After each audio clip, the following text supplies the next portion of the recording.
Hi everyone, please subscribe to my channel. Blood Immortal. See playlist for other chapters and novels. Join now our Telegram channel now and enjoy exclusive early access. t.me/blood_immortal_official. I do not translate the novels. Credits goes to original translator and author of the novel. I only make it as an audiobook so it would be easier to just listen while doing other things. Credits goes to the author of the novel. I convert stories to audiobook for mental health, for multitasking purpose, for accessibility and time saving. Listening to audiobook is also beneficial for people who have disability. It improves our listening skills and improve our English comprehension, vocabulary and other things. So, thank you for listening. Thank you and thank you very much for your support. Chapter 201. Heracles had a bandage wrapped around his chest. Normally, it would have been a wound that he could have just ignored, but this time it was different. There were two reasons for this. Firstly, wounds inflicted by the corrosive power of dark attribute magic did not heal easily. Even with considerable recovery power, the wounds tended to fester and worsen, and this effect could delay recovery even for Heracles. The second reason was Pandora. There, she had brought bandages and herbs from Hephaestus' workshop and was tending to Heracles' wound. It seemed that she could not bear to watch someone get hurt. After she had finished bandaging him, he got up and changed his clothes. Thank you. Rest. I'm not that badly hurt. It was true that Pandora was fussing over nothing. She had only applied medicine out of concern that the wound might fester, but Heracles' wound was not that serious. Heracles returned to Hephaestus' house and approached Yuan, who also had a bandage wrapped around his hand. Are you okay? As you can see, Yuan shook his hand. I'm not okay. It was the result of enduring the pain for one solid blow. The power of Tartarus emitted from Uranus's heart was not something that Yuan's current physical strength could handle. Don't overdo it. Depending on how you use that power, it can become poison to you. What's bitter in the mouth is good for the body. Is that how you interpret it? You can't get anything without taking risks. Isn't that an immutable law? Yuan raised his bandaged hand and brought it before his eyes. I like it. It's enough. Uranus's heart was an item that could emit power greater than what he could currently exert if he was willing to take the risk. It was a perfect item for Yuan, who needed great power right now. That's just asking to die young. I know. I'll exercise self-control. Really? Heracles looked at Danae, who was sleeping soundly on Yuan's shoulder, fluttering her wings. Somehow, strange things just keep clinging to you. That seems to be the case. Danae, Uranus's heart. They were certainly rare items in divine beasts. Danae was a bit more special, even for a divine beast, but to others, she would probably just seem like a type of divine beast. Now that you've received what you were waiting for, are you going to go back up? Yes, Yuan had been waiting for Uranus's heart to be completed. And now that what he had been waiting for was complete, it was time for him to go back up. I can't keep that guy waiting any longer. His first destination was the 50th floor. The place where Sun Wukong was sleeping. He had already made a promise to meet his other clones there. However, I heard that the three monarchs are looking for you on the 44th floor. The problem was the three monarchs on the 44th floor. It had been over a month since Yuan had disappeared. Amaterasu would be searching for Yuan with a fire in her eyes by now. How do you know that? It's already big news on the 44th floor. I asked my grandfather to tell me about the situation on the 44th floor and I heard it right away. Hades was now the guild leader in place of Zeus. The power of the guild had weakened considerably, but as the saying goes, even if a rich man is ruined, he will still have 3 generations of wealth. Olympus was still Olympus after all. Anyway, be careful, Amaterasu must be sharpening her sword by now. She's not the only one sharpening her sword. Yuan's eyes lit up. Unlike when he was in Olympus, this fight was one that he had started first. As such, Yuan had no intention of losing. And at Yuan's reaction, Hercules was reminded of the past. Suddenly, I feel sorry for those guys. Yuan never moved without absolute certainty. There was always a plan behind his actions, and that plan had actually led to the downfall of Zeus, who had reigned as the king of Olympus. It was an ability separate from his strength. Soon, Hercules watched Yuan, who was unwrapping the bandage on his hand and reapplying medicine to the wound. The fall of the 3 emperors will shake the tower. The atmosphere on the 44th floor was ominous. It wasn't a very peaceful place even on a normal day, but recently, even those normal days felt peaceful. Why are we going through all this trouble because of that one bastard? I know, right, we've been stuck here for over a month now. But if we catch him, how much will it be? The bounty is quite a lot, right? Yeah, if we just get those points, we won't have to worry about starving until we become rankers. Are you worried about starving? Don't you know that money is power here? With those points, rankers are nothing. A conversation that could often be heard around the test site. Their target was one person. But is that Kim Yu-won really not going to come up? Where do you think he's hiding? That bastard has ears, so if he knows that the three emperors are after him, he should be hiding. It had been over a month since Kim Yu-won had disappeared. The bounty on Kim Yu-won, who had disappeared, had reached 1 million points. The players, who were blinded by the money, formed teams to hunt down Kim Yu-won and attacked any suspicious person they came across. Hey, over there, is that a new guy coming to take the test? The players who were scattered around the test site on the 44th floor got up from their seats one by one. Isn't that another freebie? So what? It's legal to kill anyone here anyway. Some of them had already given up on finding Kim Yu-won, who had not shown up for over a month. Instead, they enjoyed looting the players under the pretext of looking for him. It would be great if they could find Kim Yu-won, but if not, that was fine too. As a result, the 44th floor had literally become a lawless zone where human hunting was in vogue. 20 players moved stealthily. The man walking toward the examination hall stopped in his steps as he felt the sinister atmosphere surrounding him. Oh, you're quick to notice. Hey, isn't that montage? Let's compare. One of the players who had surrounded him without leaving any gaps stepped forward. He compared the image of Kim Yu-won that appeared on the player kit with the man in front of him. Of course, none of them had high expectations. As expected, several people with their hands in their pockets walked toward the man they had targeted. We're not that bad, you know. If you hand over everything you have like a man, we'll let you take the test. The words that followed were cut off. It was a strangely familiar face.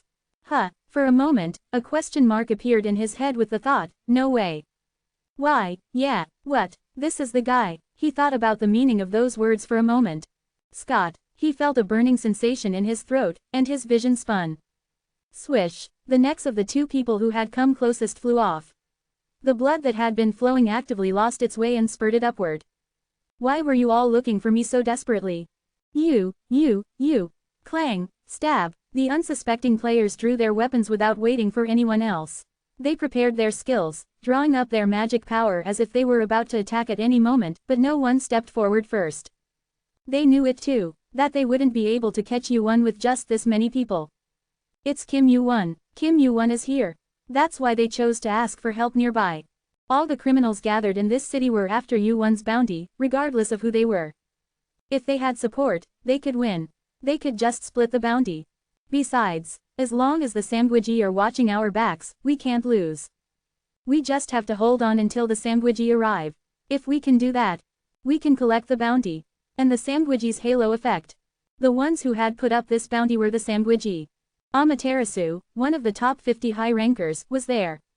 Even if it was just Tsukuyomi, it would be enough to catch one Kim Yu-won. They weren't doing this just for the bounty. They were criminals with nowhere else to go.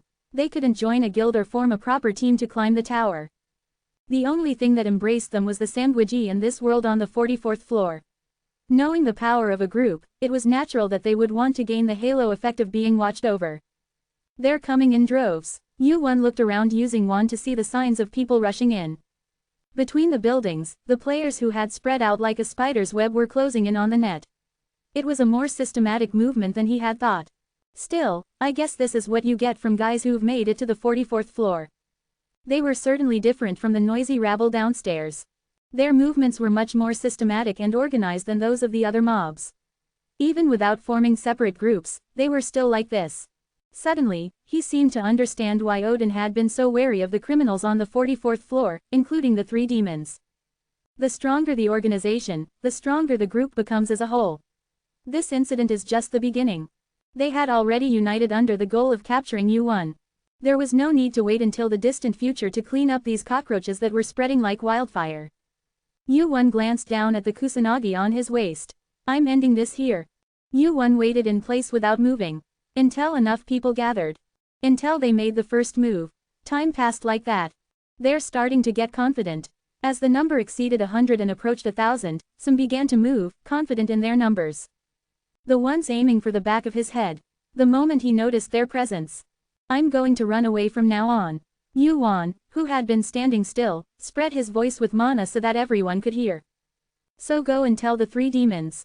I'm here, so come and chase me. Are you provoking the 3 demons now? Yes. He said he was running away, but it wasn't really running away. There was no one here who was foolish enough not to know Yuan's intentions.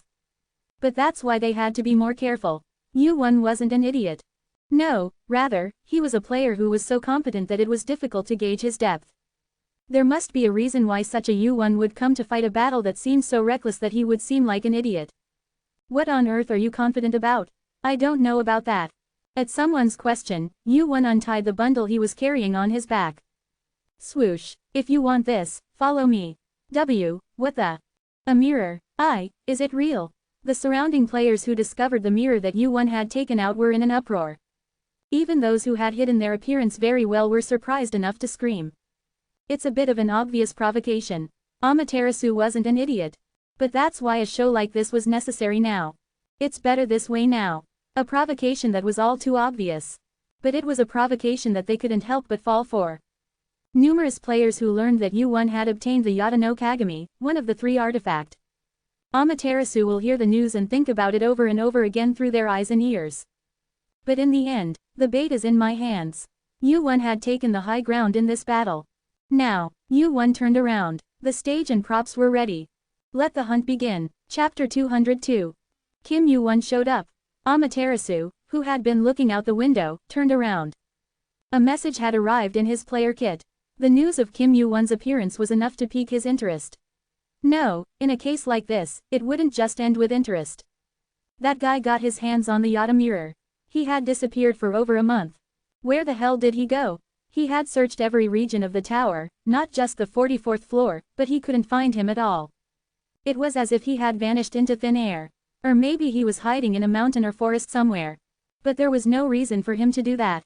No matter how tempting the Yata mirror was, he couldn't just hide forever with it in his possession. He must have been looking for the mirror. Amaterasu was now convinced that the reason Yuan had been in hiding was because he was looking for the Yata mirror. It seemed that he had somehow managed to get a clue about the Yata mirror somewhere. And if that was the case, he should have come to him with the Yata mirror right away. That was the promise between Yuan and himself. I didn't think he would keep his promise in the first place. Still, he couldn't help but feel annoyed. He wanted to move right away. He wanted to chase after Kim Yuan, who was running away, take the Yata mirror, and slaughter him mercilessly. However, what the hell does he want? Yuan's actions were definitely suspicious. There seems to be another motive. That was the message that had arrived for the Sambuha's subordinate who was monitoring the area around the testing ground. He didn't need to be told to know that. There were more than a few strange things about it. Yuan had searched the city as if he wanted to spread the rumor that he had a clue about the Samson GI. He had met him shortly after that and started moving right away. And in the end, he had succeeded in finding the Yata mirror, and was now running away after revealing that he had it. It's as if he's trying to lure me out. It was ridiculous. No matter how strong he was called as a player, he was still just a player. But in contrast, he was a high ranker. He was the 52nd strongest being in this tower. That was who he was. Even so, Amaterasu couldn't move easily. Even though I know it's a trap, I have no choice but to move. Even though he was confident that he could break through any trap. Now, even that confidence felt like a trap that his opponent had set. If all of this was really the situation that Kim Yuan wanted. It's a really well-made trap. The subject who set the trap may be ridiculous, but the situation itself is no joke. He thought it would be best not to let it be known that it was a trap, but his opponent had made it so that he had no choice but to enter even though he knew it was a trap. Moreover, the problem was that his opponent had the ability to sell this level of trap, but he didn't bother to hide it. I guess he's that confident. Thud. His contemplation didn't last long. Amaterasu immediately started walking. I don't care what you've prepared. Amaterasu's fierce eyes glinted as he gripped the Pachyeongyungguk in his hand. I'm going to win anyway. What's so fast? How high is your agility stat? The players chasing Yuan gasped for breath. It wasn't easy to chase after Yuan, who had made up his mind to run away. No matter how many of them there were, Yuan slipped through their encirclement like a loach. Which way? Northeast. So where's the northeast? I don't know, do I? I just got the message too. They hadn't expected Yuan to run away like this, so they were fumbling around, unable to communicate properly. They just followed the Yuan they could see and rushed in like a herd. It's like I'm a shepherd. And Yuan, who was at the forefront of them, was hiding in a building, eating jerky from his inventory. It had been over an hour since he started the drive. Fortunately, it wasn't that hard to run away.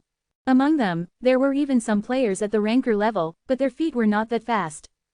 Once I broke through the encirclement, it was like eating cold rice to go in the direction I wanted. And the number of enemies that began to follow me gradually increased, and soon exceeded several thousand and reached the 10,000 mark. Almost all the criminals who gathered in the city are here. Woo, swish. Yuan pressed down on the hilt of Kusanagi, which was filled at his waist. The problem is that the guy who should be here is not coming. Yuan glanced out the window. Outside, guys looking for him were making a fuss. It was a matter of time before I got caught. Of course, it didn't matter if I got caught. I'll just run away again. It wasn't difficult to get through those guys. Still, it's not good if it takes too long. Yuan chewed the jerky slowly. Even during this short break, I had to eat and build up my strength. How long had it been? Anyway, I should know when to slow down.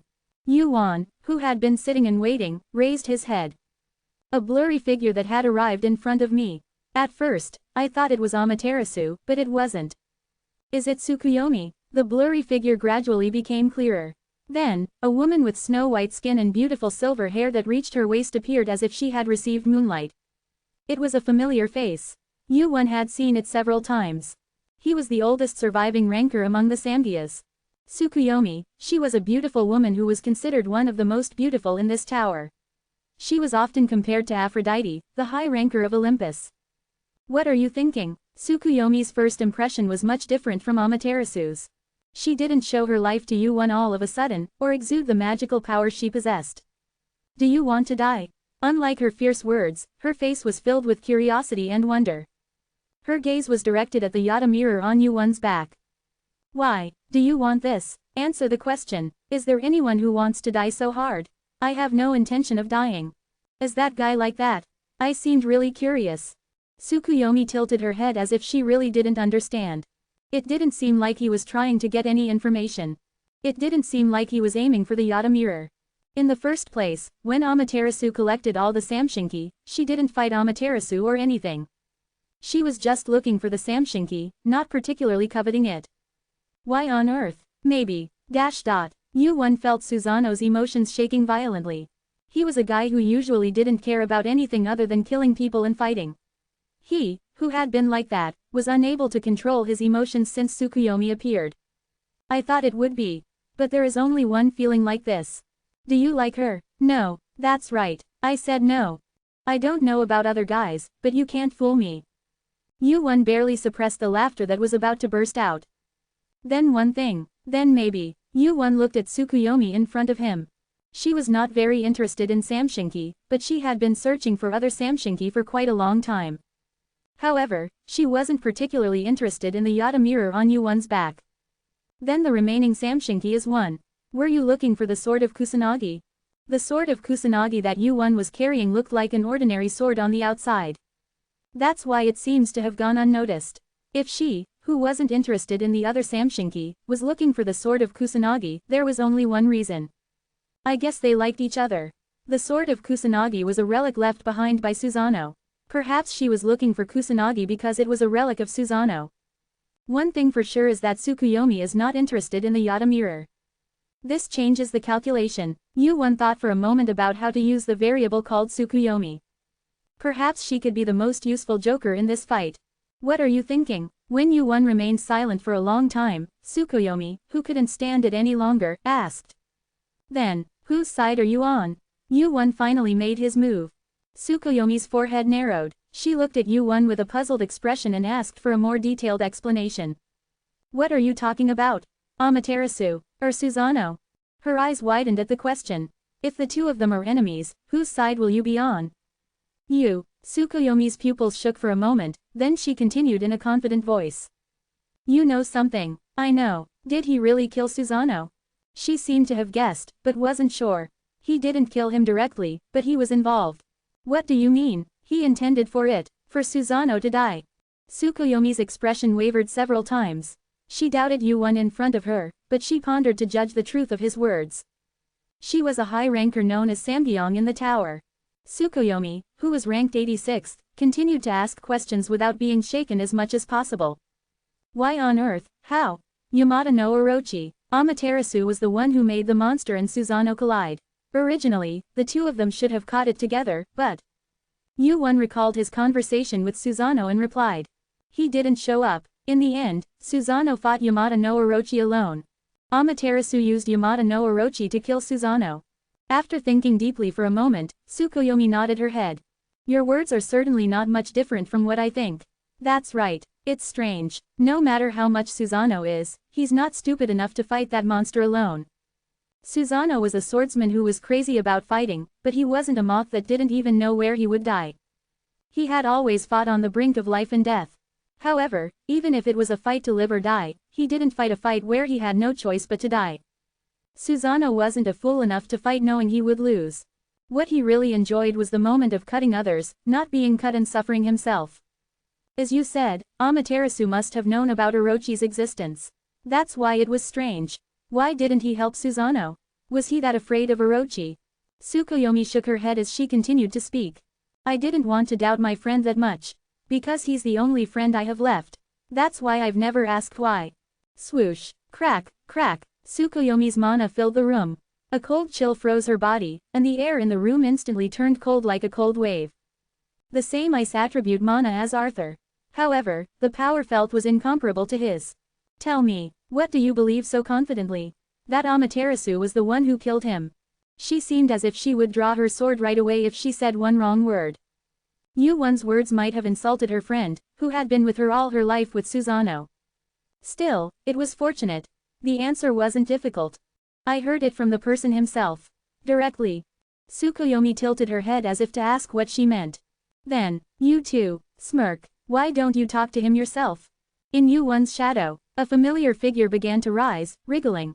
Chapter 203. Smirk. The shadow wriggles. It was the first time a body had responded to the summon. Tsukuyomi's eyes widened as if they were going to burst at the appearance of the sturdy flesh that had existed for 1,000 years as an undead body without rotting. You. Looking at Tsukuyomi, who could not keep his mouth shut, the sharp-jawed man scratched his head awkwardly. The man's face was white, not pale. Susanoo asked at Tsukuyomi's reaction. What are you so surprised about? That's a dead guy who's alive. Tsukuyomi, who had been looking at Susanoo for a moment, shook his head. No, it's not alive. A pale face. Tsukuyomi's expression became complicated when he saw that face. I was glad, really a lot, but I couldn't be happy. What's that? It's not pretty. It was impossible to welcome the guy who came back from the dead. The Lord of the Undead had returned as an undead. The situation was strange to be happy about. Nevertheless, I couldn't just stand still like this. It's been a long time anyway. Buddy. Yeah, buddy. The greeting was awkward. Yu-1 waited for the two to reminisce for a moment. An awkward atmosphere that continued for a moment. That's the first time I've seen Susanoo like that. It was something I never imagined. Susanoo, who was mumbling in front of a woman. It was strange to see a guy who used to feel satisfied only after seeing the blood of thousands or tens of thousands of people when he held a sword in his hand. How long has it been since the silence? Check that side too. What's over there? I don't know, but didn't it go this way earlier? Tsukuyomi came to his senses at the sound of the players outside the window. There's not much time. That's right. What happened? It was a question that contained a lot. Why did you die? How did you become an undead? Is it true that your death is related to Amaterasu? Susanoo waved his hand to answer the question with many meanings. Ask only one, straight. Okay, I'll just do one for now because I'm in a hurry. A moment's thought. There was another question that had to be answered right now. Really, is your death related to Amaterasu? Why did he die? If there was a reason, was it really because of Amaterasu, as she had guessed? The answer to that question soon came from Susanoo's mouth.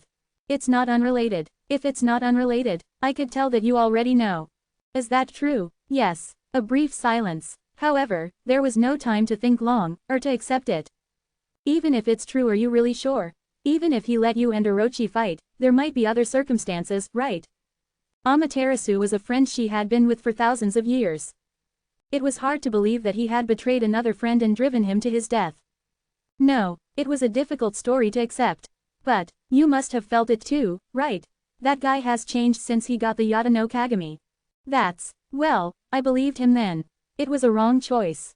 Susanoo recalled the time when he had made a promise with Amaterasu. I wondered why he told me to fight first, why he told me to trust him without question. It was strange because he didn't seem like the guy the first knew. There was such a thing as intuition.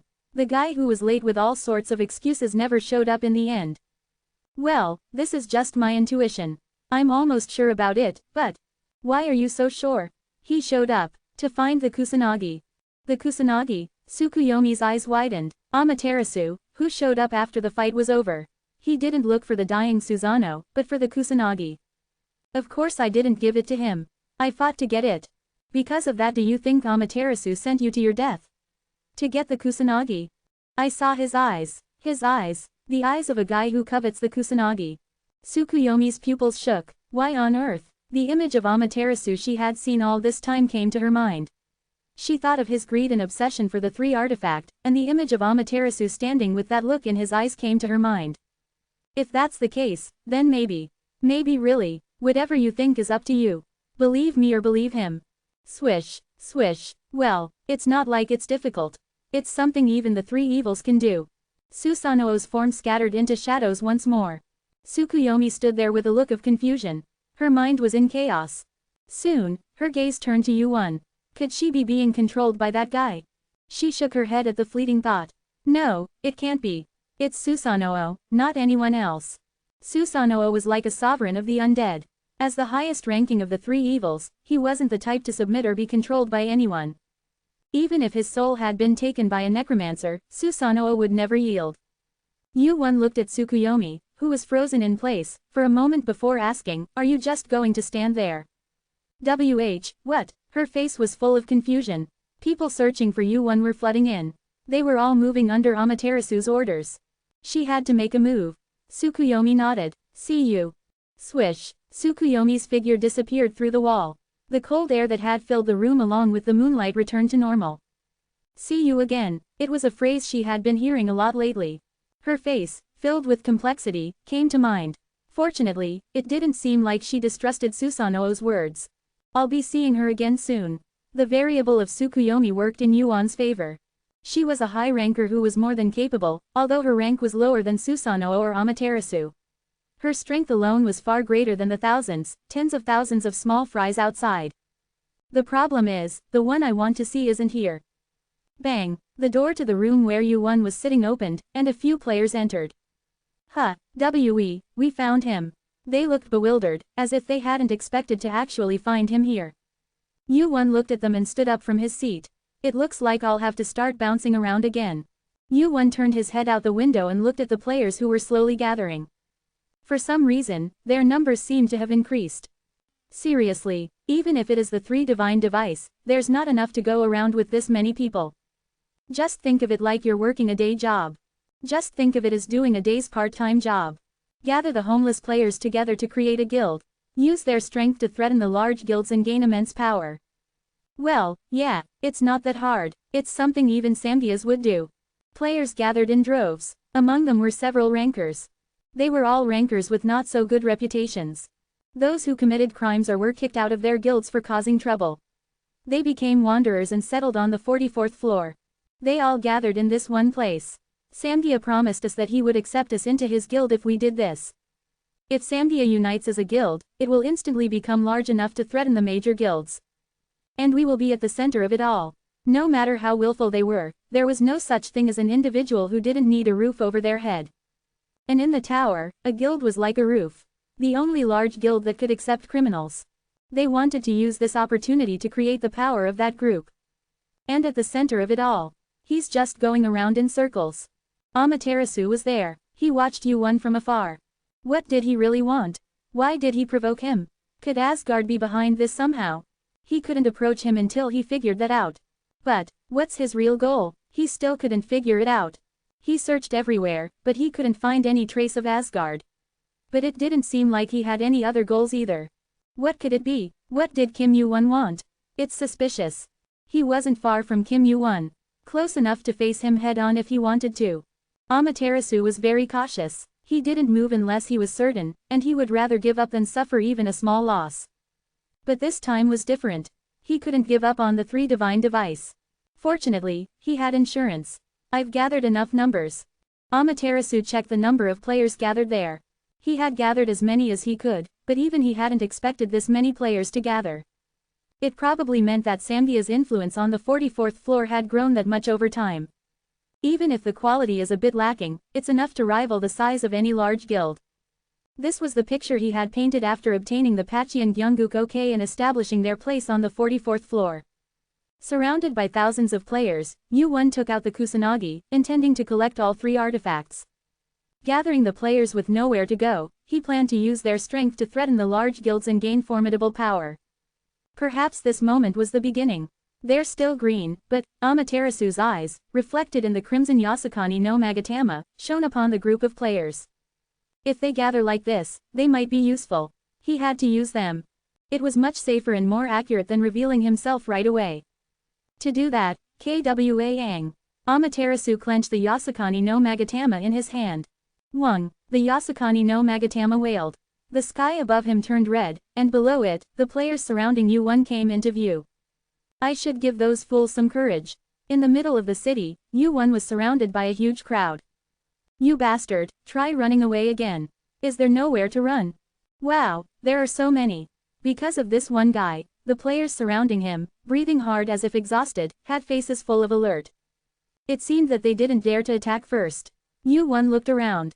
A crowded space with nowhere to escape. Even Yu-won was surprised by the number. There are so many. The number exceeded thousands and was approaching 10,000. It was amazing that the number of players and rankers loyal to Samgyeok was this high. Above the large crowd, Yu-won looked at the changing color of the sky. Has it started moving? The red sky was a sign that the power of the Yasukani no Magatama was being revealed. I knew he was cautious, but I didn't know it was to this extent. Thanks to his overt movements, he had managed to attract a large number of people, but Amaterasu seemed to have become even more cautious. He needed another way. Is one not enough? Despite provoking him with the Yata no Kagami, Amaterasu still hadn't shown his precious face. The completion of this place required the appearance of the main character. Then, after a moment's contemplation, Yu-won reached for his waist. Wung, the one that had been wailing since earlier. There was no reason to hide it any longer. Squawk, the Kusanagi was drawn out, revealing its crimson blade. What if all 3 are gathered? Chapter 204. Heaven of the 8 Shaku Kyonggok OK, unfolds. All ability scores decrease by 15%. Pain tolerance decreases by 90%. Characteristic. Confusion, is bestowed. That was the message that popped up for Yu-won. Heaven of the 8 Shaku Kyonggok OK. It was one of the abilities of the 8 Shaku Kyonggok OK that bestowed a curse-like debuff on the desired target. Of course, Won resists the 8 Shaku Kyonggok OK. Predator resists the 8 Shaku Kyonggok OK. Heart of Oranos resists the 8 Shaku Kyonggok OK. Resistance successful. Yu-won had the means to resist the power of the divine instrument. On the other hand, Heaven of the 8 Shaku Kyonggok OK unfolds. All ability scores increase by 15%. Pain tolerance increases by 1000%. Characteristic. Berserker, is bestowed. The other players, excluding Yu-won, saw a message that was the complete opposite of his. What the heck is this? 8 Shaku Kyonggok OK. Divine instrument. The 3 evils are here. The players who had been hesitating cheered. The effect of the 8 Shaku Kyonggok OK was twofold. One was the buff effect that the item itself exerted. And the other was the confidence that Amaterasu, the owner of the 8 Shaku Kyonggok OK, was with them. Because of that, they could be confident that they could fight Yu-won. This is the power of the divine instrument. We can win this. It's only 15%, but I'm overflowing with power. They felt no pain, and their ability scores increased. Furthermore, the power of the Berserker, bestowed by the ability of the 8 Shaku Kyonggok OK, made them warriors who feared not even death. The bounty is mine. No, mine, Skart, guys who rushed in at the same time, regardless of whether they were you or me. A single crimson line was drawn across their necks. A quick and sharp line. Their bodies flew forward with the force they had been running with. Puck, their necks were cut and fountains of blood erupted. A few drops of blood splattered on Yu-won's body as well. Yu-won didn't bother to dodge or block it. Now, it would be much more intimidating to look at if he was covered in a little blood. Scat, the crimson blade drew a line on the floor. A radius of 2 meters centered on Yu-won. A fairly large circle was drawn. If you come in here. The guys who were watching their recently deceased colleagues stopped. Still, they were smart enough to realize that even though they were doing the same thing as in the tutorial, their response was completely different. I guess I don't need to say anything else. Even though he didn't finish his warning, they recognized the danger and stopped. They knew instinctively, the moment they stepped inside this circle, they would end up just like the guys they had just seen. And that was a result that none of the guys present wanted. No matter how good the bounty was, what good were points if you ended up dying? Yu-won thought that this one action would buy him some time. But that was only for a moment. Thud, clearly knowing that they were going to die, guys started to move, one by one. Are they rankers? Swish. Yu-won's gaze moved to the guys who had moved their feet. Those who had approached or reached rankers started to move. But they too must have seen Yu-won's swordsmanship just now. Even though it didn't contain magic power, it was a fast and powerful blow nonetheless. A sword that not even ordinary rankers could easily see. But even so, they were still moving. There was one reason, the 8 Shaku Kyongokoke is scary. It looks like it takes away not only pain, but also fear. An item that took away the power of those who opposed it and amplified the power of allies who were on its side. That was one of the many abilities the 8 Shaku Kyongokoke possessed.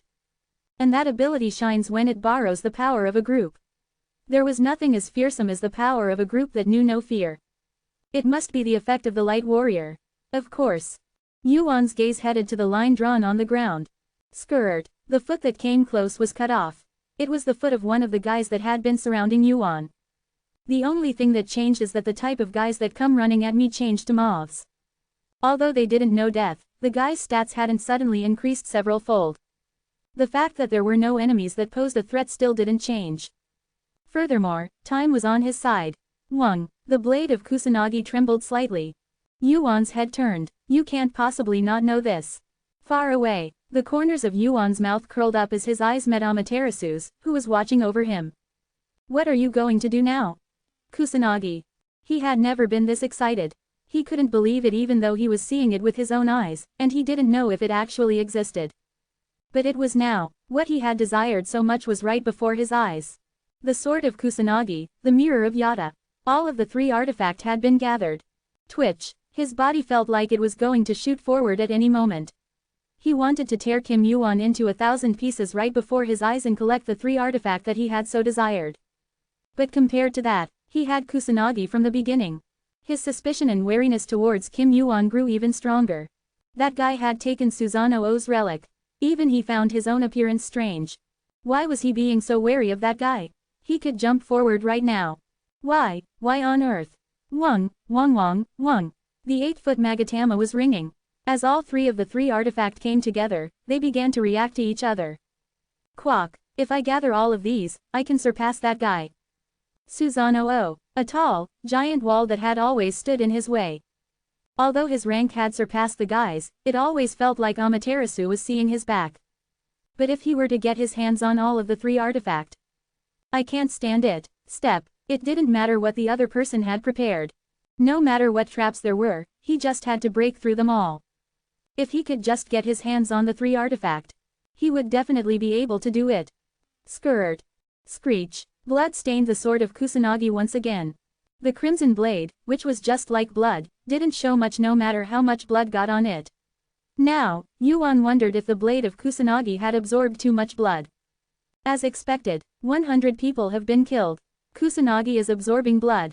Stats have temporarily increased by 10%. As he cut down more and more, Kusanagi's stats also increased. His body felt lighter. He felt confident that he could move much faster than before. It's dangerous, after all. Yu-won felt himself becoming more and more addicted. Cutting people with a sword felt more and more enjoyable. He didn't even feel like he was cutting living beings as he watched the bodies fall like tofu. It was as if all of this was a game. He was having fun. Yu-won felt disgusted by that feeling, and at the same time, he was enjoying it. 100 now. The bodies of the players he had cut down were scattered around him. Even though this many had died, they didn't stop running at Yu-won. His breathing was still fine. The fight had just started, and he could still fight for much longer. However, how long do I have to feel this disgusting feeling? He wanted to put Kusanagi away as soon as possible. This type of demonic sword just didn't suit him. I wonder if it would be different if Susanoo used it. Skirt. Bang. Yuan cut down another player charging at him in half. Kusanagi absorbs blood, absorbing mana, consuming some health. The blood soaked into the sword and the player's mana was absorbed into Yuan once again. It absorbed mana through blood and took away health in return. In any other situation, it wouldn't be such a bad trade-off, but for Yuan right now, it wasn't so great. Luckily, it's not taking away too much health. Skirt. Bang. Another one. Yuan looked past the player's body that had been cut in half to where Amaterasu had disappeared. He had been keeping an eye on the situation through the heavenly demon eyes. If it hadn't been for that, he wouldn't have noticed Amaterasu starting to move. I should have known she'd be slow to act. But she had started to move. If that cautious bastard had started to move, that meant she had given it a lot of thought. When someone like that starts to move, they don't stop easily. It means they're pretty determined. Thud. Yuan stomped his foot on the ground.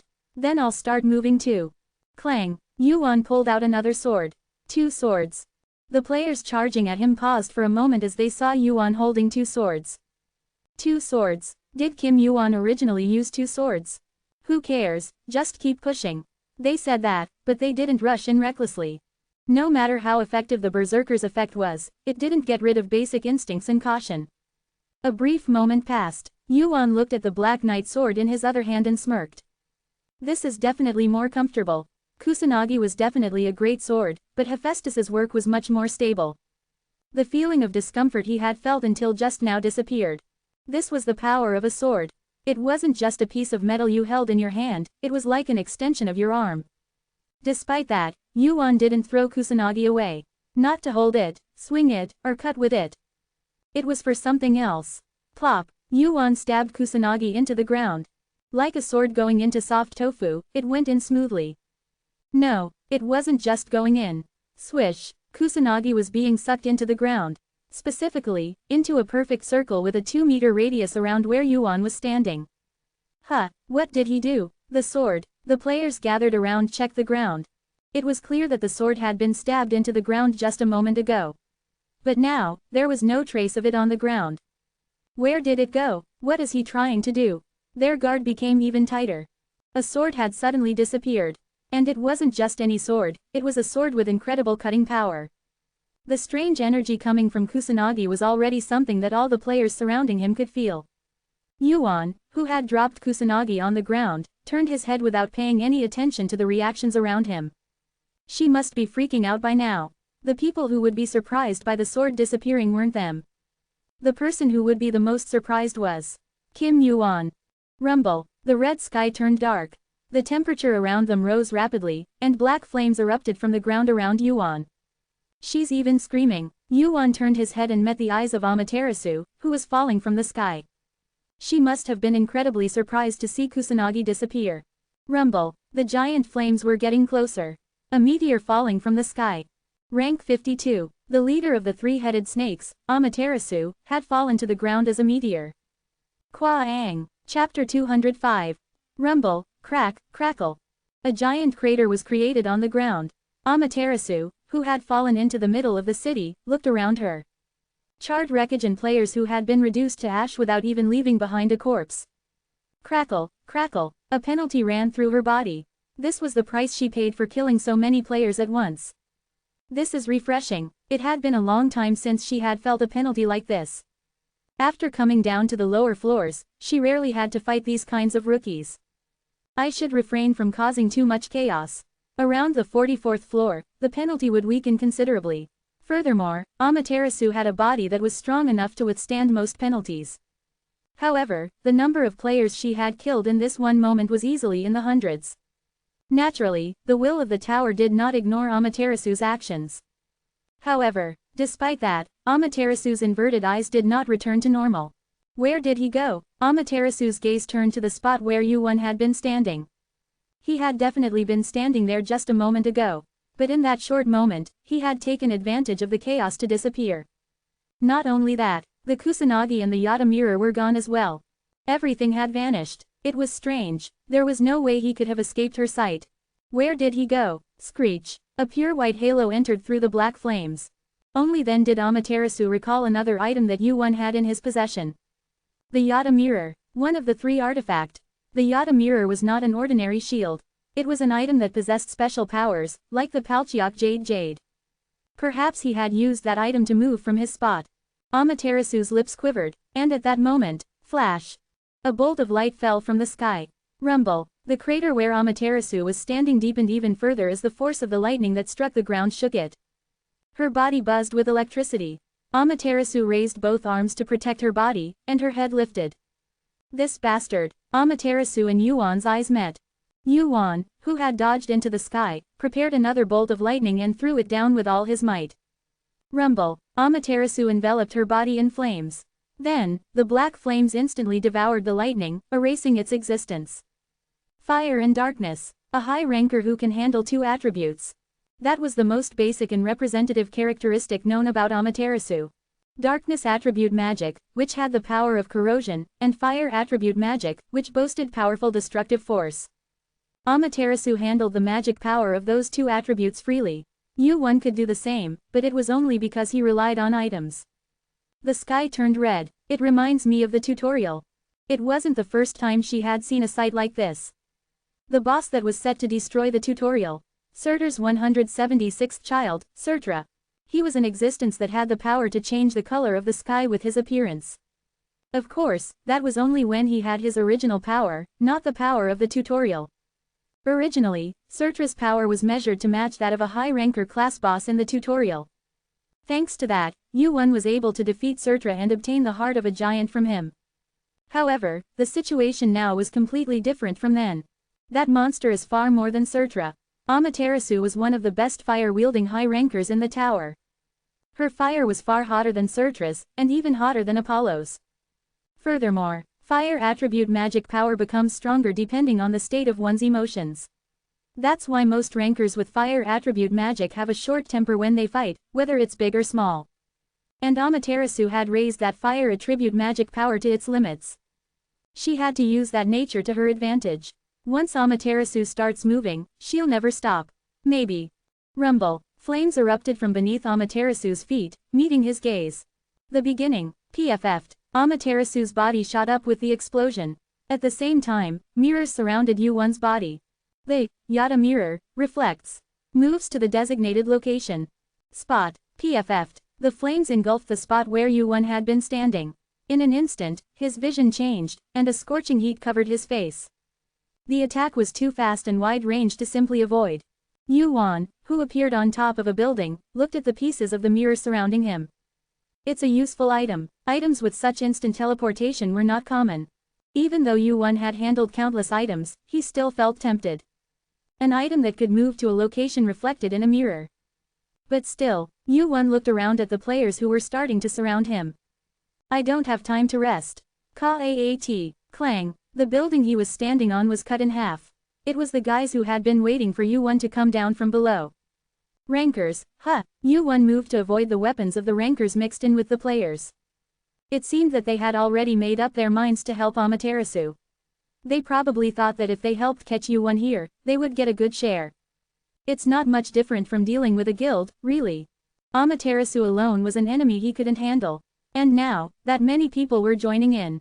Shall I help? A reliable voice. Susanoo's voice rang in Yuan's head. It was the first time he had offered to help first. I told you, I'll help you with your fight with Amaterasu. I appreciate that. Yuan hesitated for a moment, then shook his head. Not now. Susanoo was the last card he should play.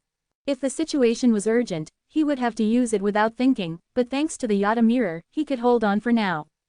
Just a little longer. When will that be? Shut up. Waruk. Yuan's gaze swept around him. The fire eye is activated. The sensory zone is activated. They're distracting me. Yuan, who had focused all his nerves on Amaterasu, concentrated on the thousands of fireballs floating around him. It was a skill that Amaterasu had created. Not only were there many of them, but each one had more power than the skills of most rankers. You won't be able to dodge anymore. Amaterasu gritted his teeth as he stared at the Yada mirror in Yuan's hand.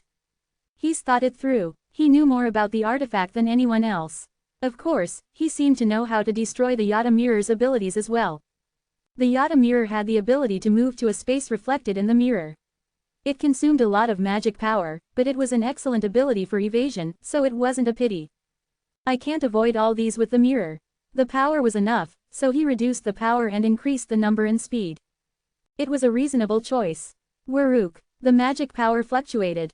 Here it comes. The fireballs covering the ground began to move. Bang, pop, pop, pop, bang. The flames poured down and swept over the ground. Yu-Won pushed his fire eye and sensory zone to the limit and dodged the rain of fire. I have to focus. Not only were there many of them, but the range of each fireball was also too wide. It was not easy to calculate the range and avoid it. He used the Yata mirror to dodge the ones he couldn't avoid. While doing so, Yu-Won glanced down at his feet from time to time. Not yet. His reaction was slower than he thought. Normally, he should have reacted right away. PFF'd. Then, one of the fires fell at Yu-Won's feet. No matter how well he dodged, it was difficult to avoid all the flames that covered a wide area, especially when there were so many of them. But fortunately, the protection of the sea is imbued in your body. Resists fire disaster. Mongel. Bubbles spread around Yu-Won, protecting his body from Amaterasu's skill.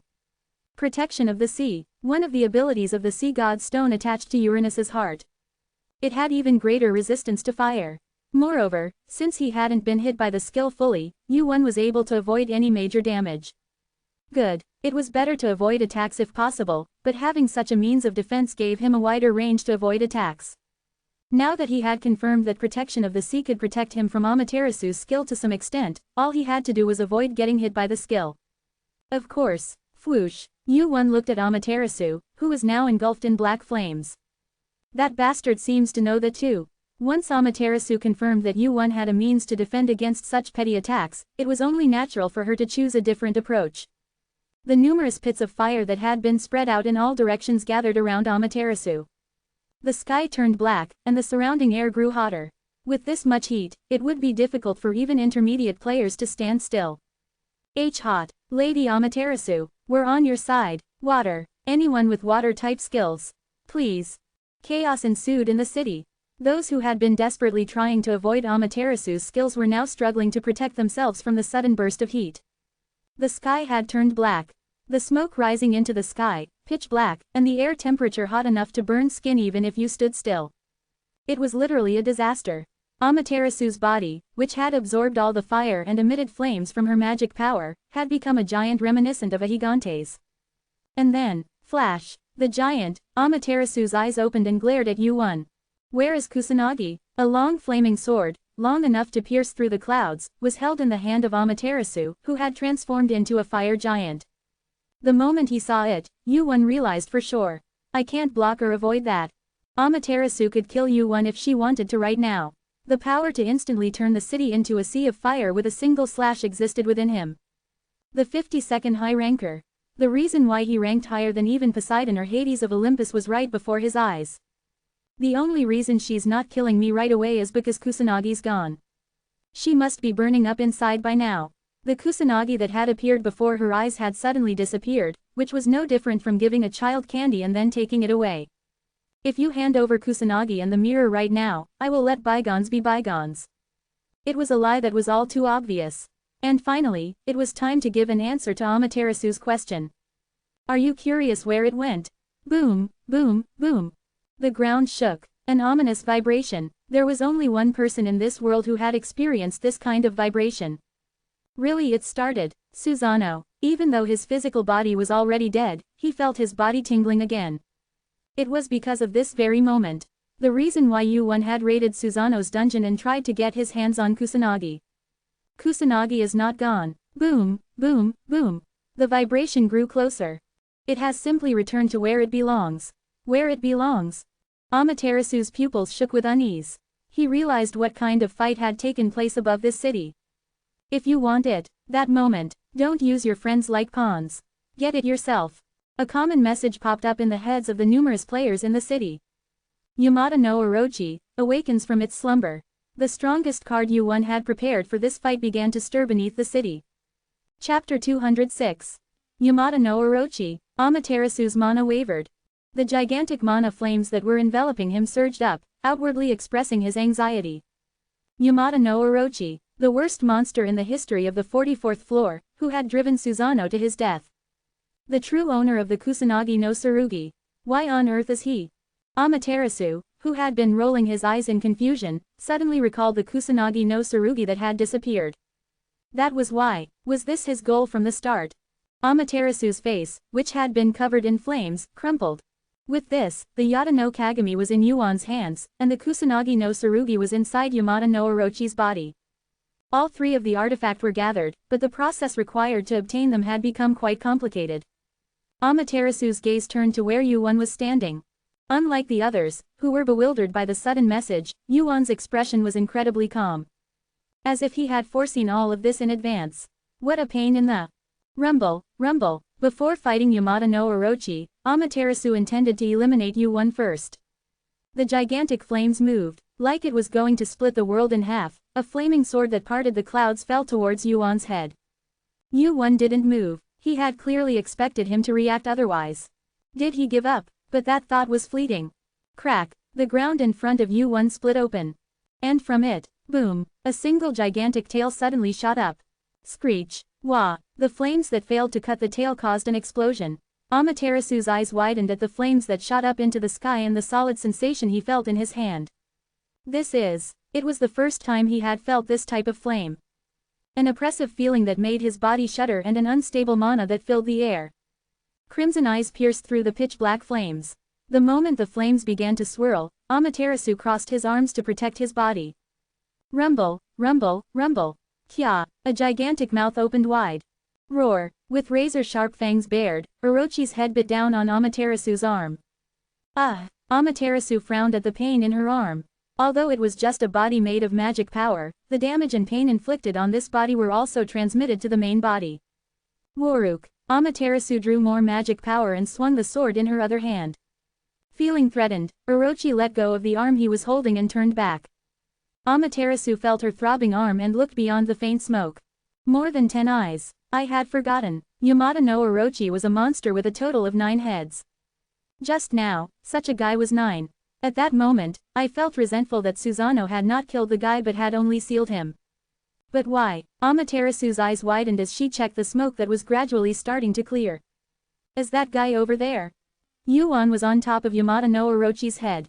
There were 8 heads in total. 1 less than the original Yamata no Orochi. Did the other one fall off in the Colosseum? Yuan had once fought one of Yamata no Orochi's heads in the first floor Colosseum. His thought at that time was, is this for real? A monster that had driven Susanoo to death. Even if it was just 1 head, he wondered how he could have defeated the head of such a guy on the first floor. The heads are not all the same. Yamata no Orochi's heads each had slightly different appearances. The colors were slightly different, and the momentum, atmosphere, and concentration of energy were all different. The one Yuan met was the 9th of Yamata no Orochi's heads. Thinking about it now, he wondered if the guy wasn't like the youngest. Compared to the heads here now, the guy felt really young and inexperienced. The hearts are all different. There are a total of 9 hearts. He felt hungry. Yuan had already taken one of Orochi's hearts as an elixir. It had been effective enough at that time, but if it was such an elixir, it would still be somewhat effective now. Furthermore, there were 8 hearts in front of him now. Furthermore, the hearts before his eyes now numbered 8. If he could take them all, it would be a bit painful because of the poison, but he would probably see a significant increase in his stats. But why? Yuan looked down and narrowed his eyes in puzzlement. The 6th head of the Yamata no Orochi. A guy with a green head was carrying him. Unlike Yuan's intention to summon the Yamata no Orochi and cause a riot, the guy seemed to be following him. Open hollow corner bracket. Are you the master of Kusanagi? The voice of the Yamata no Orochi echoed in Yuan's head. What would it be like if a snake spoke human language? It was a thin and creepy voice that couldn't be distinguished between male and female. And Yuan had heard an aura very similar to that voice before. Kusanagi, open hollow corner bracket. Kusanagi was born from me, and I am Kusanagi. We are not different. Hearing the answer, it seemed certain. The sword of Kusanagi was the same as the spirit of the Yamata no Orochi. The guy had been with Yuan ever since he cleared Susanoo's dungeon. The reason the Yamata no Orochi was sealed was because Kusanagi had disappeared from its body. Are you helping me because I was the master of Kusanagi? Open hollow corner bracket. No close hollow corner bracket. Another head of the Yamata no Orochi turned its head and looked at Yuan. Open hollow corner bracket. I'm not helping you. The giant eye that was bigger than Yuan's body moved. To be exact, what it was looking at wasn't Yuan. Ah, bah, bah. A guy with his arms wide open and drooling as he looked around the heads of the Yamata no Orochi. Dan-ah. What the guy was looking at was Dan-ah. The Yamata no Orochi was now helping Dan-ah. Is this guy controlling the Yamata no Orochi? Bah. Dan-ah turned her head and asked with her expression. Am I doing a good job? He wanted to ask what she had done, but he didn't think he would get an answer even if he asked. And of course, this situation couldn't have been better for Yuan. Good job. Yuan patted Dan-ah on the head once and looked at Amaterasu. Even though it had lost one of its heads, the Yamata no Orochi was a monster that even Susanoo couldn't bring down. The Yamata no Orochi was a creature that not even Susanoo could defeat, despite losing one head. Gather the criminals. 2. Where Yamata no Orochis. Gather the criminals together, to the place where Yamata no Orochi is. The revival of Yamata no Orochi by Amaterasu. The one who personally suppressed it was Odin. That's why he was aware of the danger of Yamata no Orochi, and he planned to use it to clean up the 44th floor. The existence of Yamata no Orochi was nothing short of a disaster for Amaterasu and the criminals on the 44th floor. That should be enough. Yuan looked at Amaterasu, who was holding the Yasukani no Magatama in his hand while maintaining the form of a giant. The guy was planning to use the fire giant to block Yamata no Orochi. And he was using a huge amount of magic power and concentration to do so. The fact that he could maintain a huge flame like Yamata no Orochi was probably due to the power of the Yasukani no Magatama. That level of penalty is enough. Kwang. Yuan gripped the Black Knight sword. In his hand, the heart of Uranus was beating wildly. It felt like it was screaming at him to use it quickly. Weruruk. Waik. A black flame flickered before his eyes. Amaterasu appeared above the body of Yamata no Orochi. Saw. Naturally, another one of Orochi's heads turned its head and watched Amaterasu warily. Just because it was on top of its body didn't mean it was safe. Amaterasu would know that too. Nevertheless, what the hell are you? Amaterasu had no choice but to appear in front of Yuan. What kind of bastard are you to be able to do something like this? At first, he thought his strange sense of vigilance was strange. No matter how great he was said to be, he was still just a fledgling who hadn't yet matured. Even if he had won against the high-ranker Ares, he was confident that Ares could win even if dozens of people attacked him. Excessive vigilance and anxiety, but now that he thought about it, it seemed reasonable. And strangely enough, how the hell did you get your hands on the Kusanagi sword? Until this moment, he had only felt a vague sense of the anxiety he had harbored. And that moment, why would I, Sumyo? In Amaterasu's eyes, as he turned his head, the identity of the vague anxiety appeared. Because I was the first to find the dungeon I left behind. Summoning, Susanoo. Chapter 207. Amaterasu's face hardened even more. She had also had that thought when she first saw Kusanagi. Had Kim Yuan really gotten his hands on Susanoo's relic? She could understand that, if it was Asgard's support, it wouldn't be impossible to get their hands on Susanoo's relic. However, why? The moment she was about to ask why you were alive. No, Amaterasu barely held on to her reason. If she looked closely, no, she could tell without looking closely. The pale, bloodless face and the musty, rotten smell were clearly those of the undead. He's not alive. That meant only one thing. Did you become an undead? Susanoo, who had become an undead. It was an appearance she had never imagined. Anyone else might not have thought so, but who would have thought that he, who was called the overlord of the undead, would become an undead? You're a sight, buddy. I didn't know those words would come out of your mouth, buddy. Susanoo turned up the corners of his mouth. He was laughing. On the subject of being dead and undead. As if it were very enjoyable. Are you happy? Yeah, fighting me. I really wanted to try it once. Swish. Strength filled the sword in Susanoo's hand. Fighting you as if I was going to kill you. Tatsuka's sword.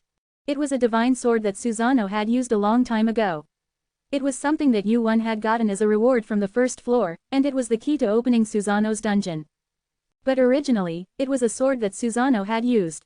A sword that would never break.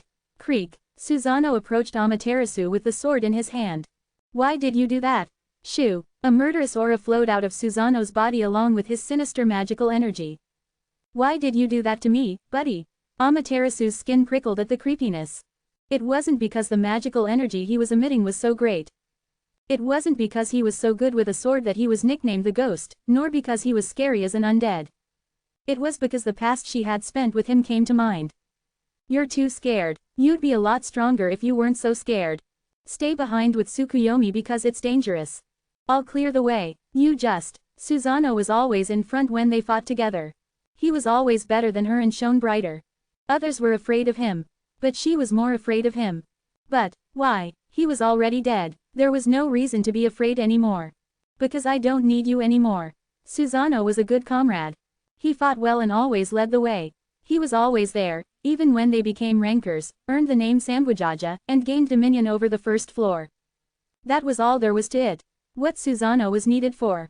That's why I used you one last time.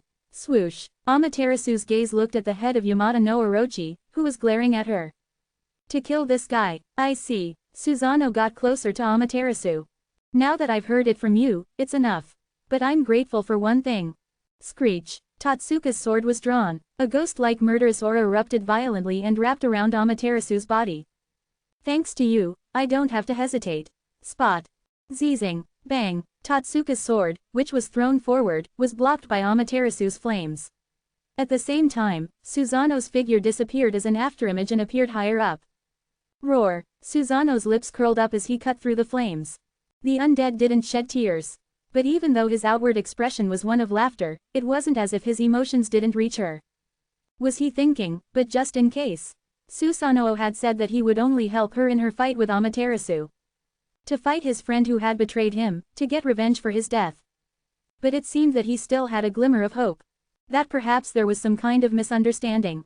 But now that she had heard everything from his own mouth, she could no longer even have that expectation. Quagwagwagwa. The magic power emitted from Susanoo's body poured out as countless blades. In a single stroke, dozens, hundreds of sword strikes became flames and slashed at Amaterasu's heart, while the sword of Tatsuka pierced towards her. Spot. Kya. The sword of Tatsuka, which had missed Amaterasu, slashed at Orochi's skin. Amaterasu wrapped her body in flames and appeared behind Susanoo. Yu-One felt his magic power gradually draining away. Kya. At the cry of the Orochi, Yu-One's head turned. Amaterasu had created a giant of fire to deal with Orochi. Even though she was using a considerable amount of magic power and concentration to do so, she was not being pushed back by Susanoo but rather gaining the upper hand. Is it still difficult to handle Susanoo? The rate at which his magic power was draining was no joke. Even though he was holding back the Yamada no Orochi, Susanoo had stats that allowed him to fight Amaterasu on fairly even terms. It was amazing to watch. He's tempting. Ghostly swordsmanship. He had fought him once before, but his swordsmanship was really cool. At least when it came to handling a sword, he seemed to be better than he had been even in his prime. If he could keep summoning a guy like that, what a great asset he would be. It was the ability of the King of the Dead that he hadn't used very well. But if he could properly control someone like Susanoo, the story would be different. He won't last long. The time he could use Susanoo was at most 20 minutes. In that time, his magic power would be completely drained. And he had to finish the fight within that time if possible. Well, the confirmation is over, so. Yu-Wan, who had been watching the fight between Susanoo and Amaterasu, began to move away. I'll find my place. Piperang. Flames pushed away the sharp sword strikes. Swords and flames clashed, cutting into the skin of the Yamada no Orochi and burning it black. Chi. Susanoo's body was pushed back. But only for a moment. He was still smiling all over his face as he charged forward again. That look was still scary. Despite the black burns and corrosion wounds all over his body, he charged forward without fear. That kind of thing doesn't change even after death. Rather, it seemed that he could do it because he was dead, but when he thought about it, he had been like that 1,000 years ago. He didn't fear death, and he didn't even consider it. That was Susanoo's invisible fear point. But he's gotten weaker. Amaterasu was no longer afraid of Susanoo in front of her. I've gotten stronger. She had become stronger than she was then, and Susanoo had become weaker. That difference was evident here. Piperang, Perpung. Chi. Susanoo, who had failed to pierce her flames, was being pushed back. He was desperate to block the flames, and for every 10 steps he moved back, he took 1 step forward. I'm stronger. It was a thrilling feeling. 52nd place. After surpassing Susanoo's ranking when he was alive, she was now actually confirming what she had only vaguely thought about. She had become stronger than Susanoo. Furthermore, she was currently using most of her magic power to deal with the Yamada no Orochi. And yet, this was the situation. Waruk. Susanoo slashed at the flames. The same pattern as before. Continuing to break through the front without thinking. Creepy. The nape of his neck became cold. It was right behind him. Spot. A sword flew from behind his head. Amaterasu's head turned into flames. And Amaterasu appeared far away. He touched his neck with his hand. It was only for a moment, but it felt like his neck was falling off. You're a bit slow, Wang. As if regretful, Susanoo repeated the same movement in the air as before. If only he had cut a little faster, he would have cut off at least half of his neck. It wasn't just Susanoo who felt that way. How dare you? Amaterasu's eyes glowed fiercely. When did he come back? No, when did he start fooling his eyes? Since it's difficult to break through the front, he must have kept fooling me. Pretending to break through the front. Since it was difficult in terms of speed or power, he used an anomaly. This was not Susanoo's fighting style that he knew. He always slaughtered his opponents from the front and crushed them with the power of the undead army. But this anomaly, didn't you know? At Amaterasu's expression, the corners of Susanoo's mouth turned up. I'll do anything to win. It wasn't a wrong statement. He didn't enjoy fighting, and he never fought a battle he would lose. So I do this too. Susanoo's gaze moved far away. The sky above. Amaterasu, who looked up, made a puzzled expression. This kind of, is he trying to make me lose an eye? No, even so, it didn't seem like Susanoo would do something so childish. Then it meant that there was something up there. Flash. A light appeared in Amaterasu's eyes. A dark but bright light like his fire. The moment he faced it, Amaterasu reflexively wrapped his body in flames. Waruruik, quarring, lightning struck Amaterasu's head. But for a moment, the flames seemed to flicker, and soon the power of the lightning was swallowed up by the flames and disappeared. Originally, I don't fight alone. You know that, right? Kim Yu-won. Amaterasu, whose heart had cooled for a moment, let out a long sigh. The anxiety was only for a moment. If the last trick Susanoo had left was Kim Yu-won, he had nothing to be afraid of. I must admit that he prepared Orochi and Susanoo, but Kim Yu-won himself is not that scary. The vigilance against Yu-won stemmed from the Samshinki he possessed, and things like Yamada no Orochi and Susanoo. His fighting power was not to be ignored, but in such a huge battlefield, his abilities were not that great. Ignore it. The magic power he spreads will not be able to cause much damage to his body. If he were to lose sight of Susanoo's sword while paying attention to the top, it would be a much bigger disaster. Warwick. Amaterasu's flames enveloped Susanoo. He was even more wary of Susanoo's sword because of the blow just now. You'll regret it. Susanoo laughed at Amaterasu's behavior of ignoring Yu-won. A voice buried in a whirlwind of flames surrounding him. Amaterasu was now ignoring Yu-won and concentrating only on Susanoo. However, for some reason, Susanoo felt like Yu-won even in this situation. The guy the first know is much weaker than me. Kururuer. As expected, dark clouds much thicker than before came into view. And Susanoo, who looked at it, was finally convinced. Maybe, I fired the first shot a little too weak.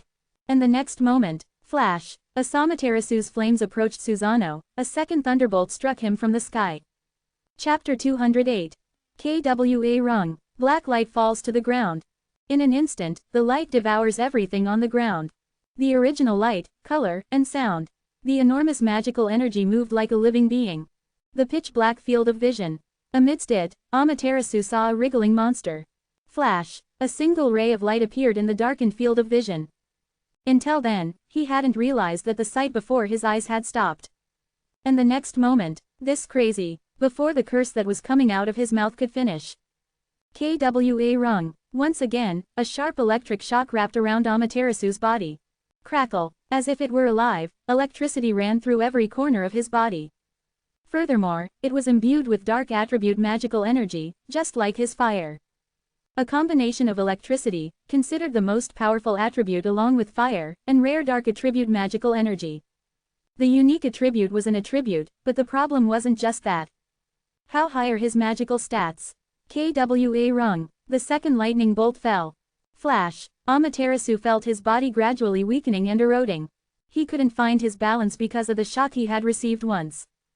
Amaterasu barely managed to pull up his magical energy while holding his staggering body with his willpower. Whoosh. A curtain of flames spread out above his head.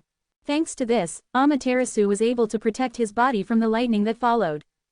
Creak. Amaterasu's body shook. He looked up and saw that Susanoo had distanced himself a bit, perhaps to avoid the aftereffects of the lightning. What did I say? The corners of his mouth turned up as if he found it amusing. I said you'd regret it. You're just yapping away like a mosquito. Are you calling that a warning? Peep you Duke. Amaterasu gritted his teeth. His pride was hurt, and he was angry. Of all times, why did this annoying hindrance have to appear when he was about to finish things with Susanoo? Amaterasu recalled the dizzying shock from just before. I can't ignore it. Even now, his whole body was tingling. It was so powerful that he felt like he was losing consciousness, even if it was just for a moment.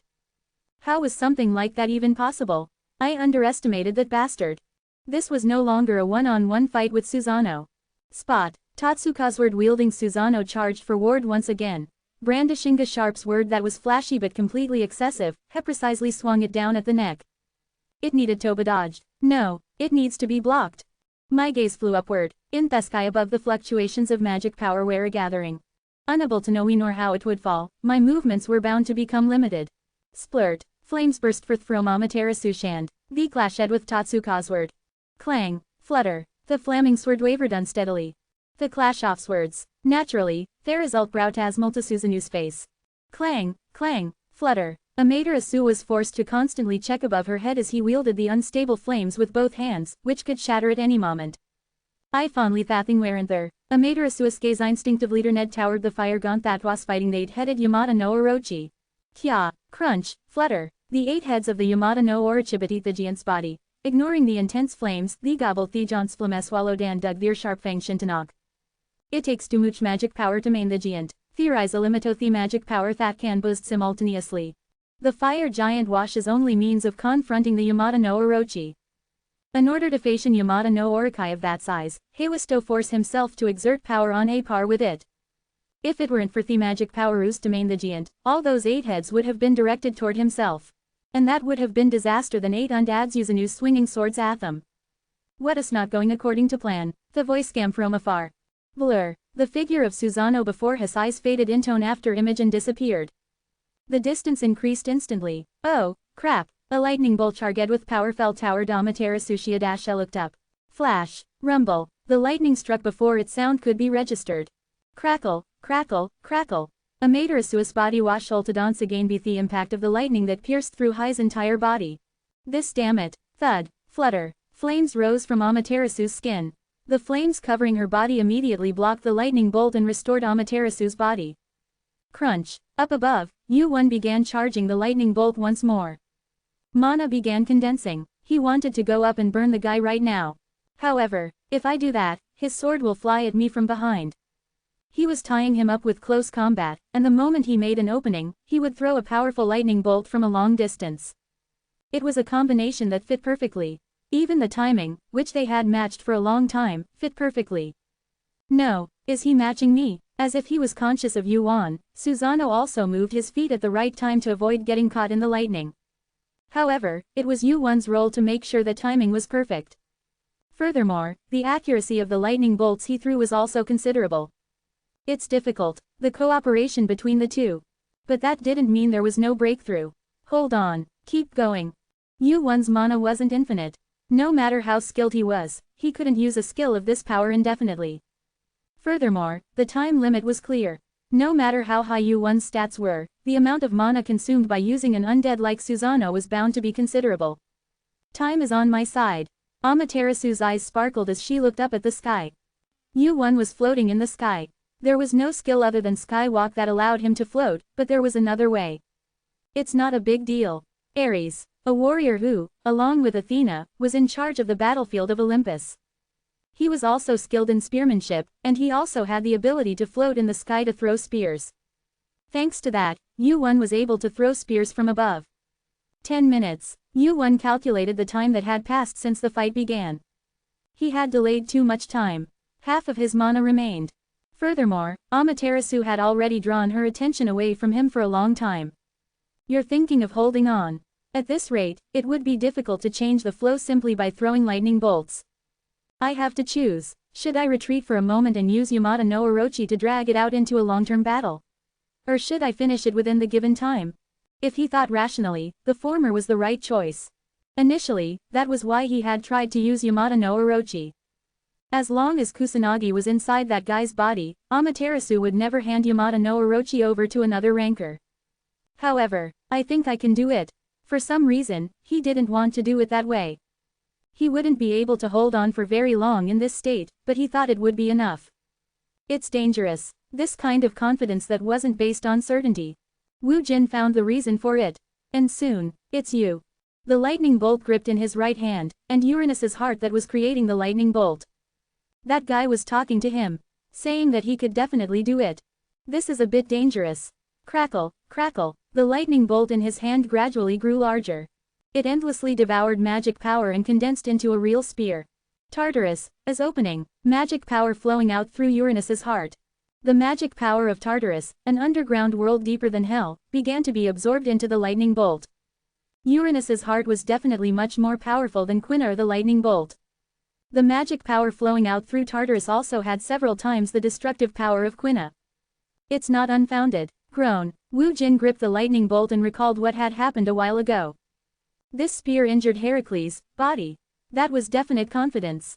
Furthermore, Amaterasu was currently using a significant amount of her magic power elsewhere to deal with Yamada no Orochi. If Amaterasu was in that state, maybe he could pierce her. Wu Jin recalled the most powerful spear he knew. What did Gingnir look like? Gingnir, the strongest spear in the tower, used by Odin. It was an item that could be counted on one's fingers even if one searched the entire tower, and there was even a joke that Odin's spear extended beyond the world to other floors of the tower. Wu Jin had seen that spear flying several times. It was definitely powerful. He recalled the appearance of Gingnir in his head. The shape of the lightning bolt, which had been shaking unsteadily, gradually began to take on the appearance of a proper spear. That alone was quite a difficult task. However, one of the conditions for handling Uranus's heart in the first place was imagination. Recalling the appearance of the lightning bolt. Up until now, Yu-1 had been following the shape of the lightning that Zeus had thrown. But that wasn't necessary. Unlike Zeus, who was born with the power of electricity and could handle it freely, I'm just using this as a projectile right now. To use it to its full potential, it needed a form that was suited to it. Crack, crackle, the electricity that had been large and uncontrollable gradually grew smaller. Even then, it was still large, but it was much smaller than before, at about 4 meters long. Lightning, Gingnir, has been created. Crack, crackle. Black electricity flowed faintly through the shaft of the spear. The Gingnir, which emitted a jet black light, looked different in color, but otherwise it didn't look much different from what Yu-1 knew. Moreover, even the system acknowledged it, so it was clear how much it resembled Gingnir. The skill has been created. It was a skill that could only be activated through Uranus's heart, but regardless, it was important that it was registered as a skill. It meant that its power had increased compared to before. Unlike lightning, which spread its power over a wide area, Gingnir had the power of a spear that could pierce a single point. I can do this. Swoosh, swoosh, his grip began to tremble. It was a similar phenomenon to when he had unleashed his power towards Heracles before. The magic power that flowed out of Tartarus exceeded Yu-1's capacity and even harmed him. It meant that this one shot surpassed Yu-1's ability. Crash. Yu-1 did not let go of the spear. Amaterasu's head lifted up, feeling the flow of magic power from above. It was because the magic power she felt from Yu-1 was more threatening than Susanoo, who was right before her eyes. It's too late. The sooner one sensed danger, the better. However, right now, Amaterasu was just a step too late. Crackle, crackle, the spear shook as if it would explode. Yu-1 no longer had the strength to hold onto it. I'll throw it. Yu-1's body bent like a bow. Amaterasu raised her magic power. And in that moment, boom, Gingnir left Yu-1's hand. Chapter 209. Black light flickered before her eyes. A single spear falling from the sky. The moment she faced the spear that was about to 4 meters long, Amaterasu felt an unprecedented threat. Dangerous. She had been on guard the whole time.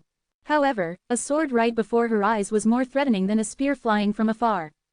That was why she had chosen to defend against the spear as much as possible. However, this time, it was different. I have to dodge it. She had to block that. A flow of magic power that she wasn't sure she could block even if she used all her strength to spread out a curtain of flames.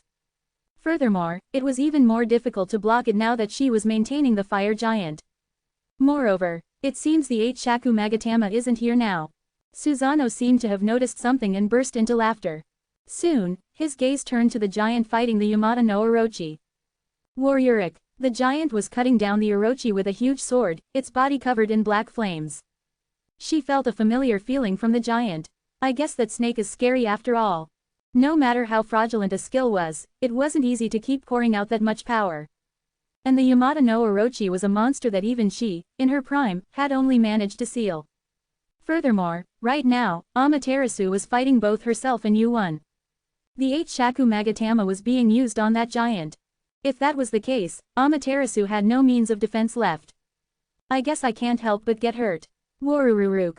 Thick flames surrounded Amaterasu's body. It was to protect herself from the lightning bolts that Yuan was throwing. Amaterasu prepared for the spear that was flying from above. If she did this, Susanoo would also distance himself. If he got caught up in something like that, Susanoo would also suffer considerable damage. However, Waik, Susanoo charged inside, cutting through the flames that she had wrapped around her body and setting his whole body on fire. With a sinister smile, "What are you doing? I'm already dead anyway." Susanoo knew his strengths well. Even if I die again, that guy will revive me. Undead. The dead had nothing to fear. Susanoo was convinced that Yuan's blow this time would be the end of this fight. That's why, Susanoo didn't dodge back and instead helped Yuan's spear hit. "You come with me." Immediately after, the ghostly sword moved. Waik. Hundreds of thousands of sword strikes in an instant. It shredded the flames and scattered the power. Crazy. A curse escaped from Amaterasu's mouth. Thanks to that, there was a hole in her defenses. She hurriedly tried to gather her magic power to protect herself again, but that was when. Too late. Bang! Black light burst out from the sky. Kwang! With a loud noise, the spear flew and pierced Amaterasu's head. Kya! The Yamata no Orochi screamed. A single giant hole had appeared on its body. Because of that wound, the Orochi's heads writhed in agony. Pazik! Pazijijik! That wasn't all. A giant crater had appeared on the ground. And inside it, a massive flow of electricity remained. Amaterasu writhed inside it. Thud! Amaterasu, who had just managed to get up, fell to the ground again. She couldn't get up, the holes piercing her back and stomach and the magic power that had corroded her whole body black. Because of that power, Amaterasu's body was completely ruined. This crazy, kuik, black blood spewed out of her mouth. She wanted to keep spitting out blood, but she felt like she might really die if she did. I can't fight anymore. She couldn't do anything with this body. She was in no condition to fight the Yamata no Orochi, which had lost several heads, let alone Kim Yuan. It would take several months to recover from these wounds. She was disappointed to have to give up the 2 divine items in front of her, but it was definitely not a good choice to keep fighting here. Warururuk. The flames that had formed the shape of a giant dispersed. The Yasukani no Magatama is recovered. Health is quickly restored. Some of the wounds are stopped. The Yasukani no Magatama, which had returned to her arms at the same time. Just by carrying the Yasukani no Magatama, it helps to some extent to recover wounds and stamina. Feeling more comfortable than before, Amaterasu once again exerted her strength and staggered to her feet. And then, crash, boom, someone stomped on Amaterasu's back as she was getting up and slammed her to the ground. Kim Yu, Amaterasu, who naturally thought it would be Yuan, had no choice but to look up and widen her eyes. A very unexpected person. Tsukuyomi, you're a sight for sore eyes. A face so white that it looked like it was covered in frost, with an expression that was as cold as ice. In her expression, Amaterasu realized that something was wrong. But, well, that's good. On the one hand, she wondered if maybe she could help her get through this situation. Kim Yuan fooled us. He has been after us from the beginning. Not us, just you. What, Amaterasu? Her voice became a little warmer only when she called her name. Tsukuyomi, who had been looking at him with a strange look, soon asked in the same cold voice as before. Why did you kill Susanoo? Quote! Amaterasu's eyes wavered.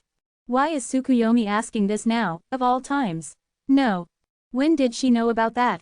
Amaterasu's shaken eyes returned to normal. There seems to be a misunderstanding. I heard it all just now. Amaterasu saw Tsukuyomi's eyes reflected in her own. The sight of herself talking to Susanoo. It seemed that Tsukuyomi had been watching her since that moment. Was she suspicious? When did it start? When did she start to suspect her? Tsukuyomi was a ranker who handled darkness and ice-type mana.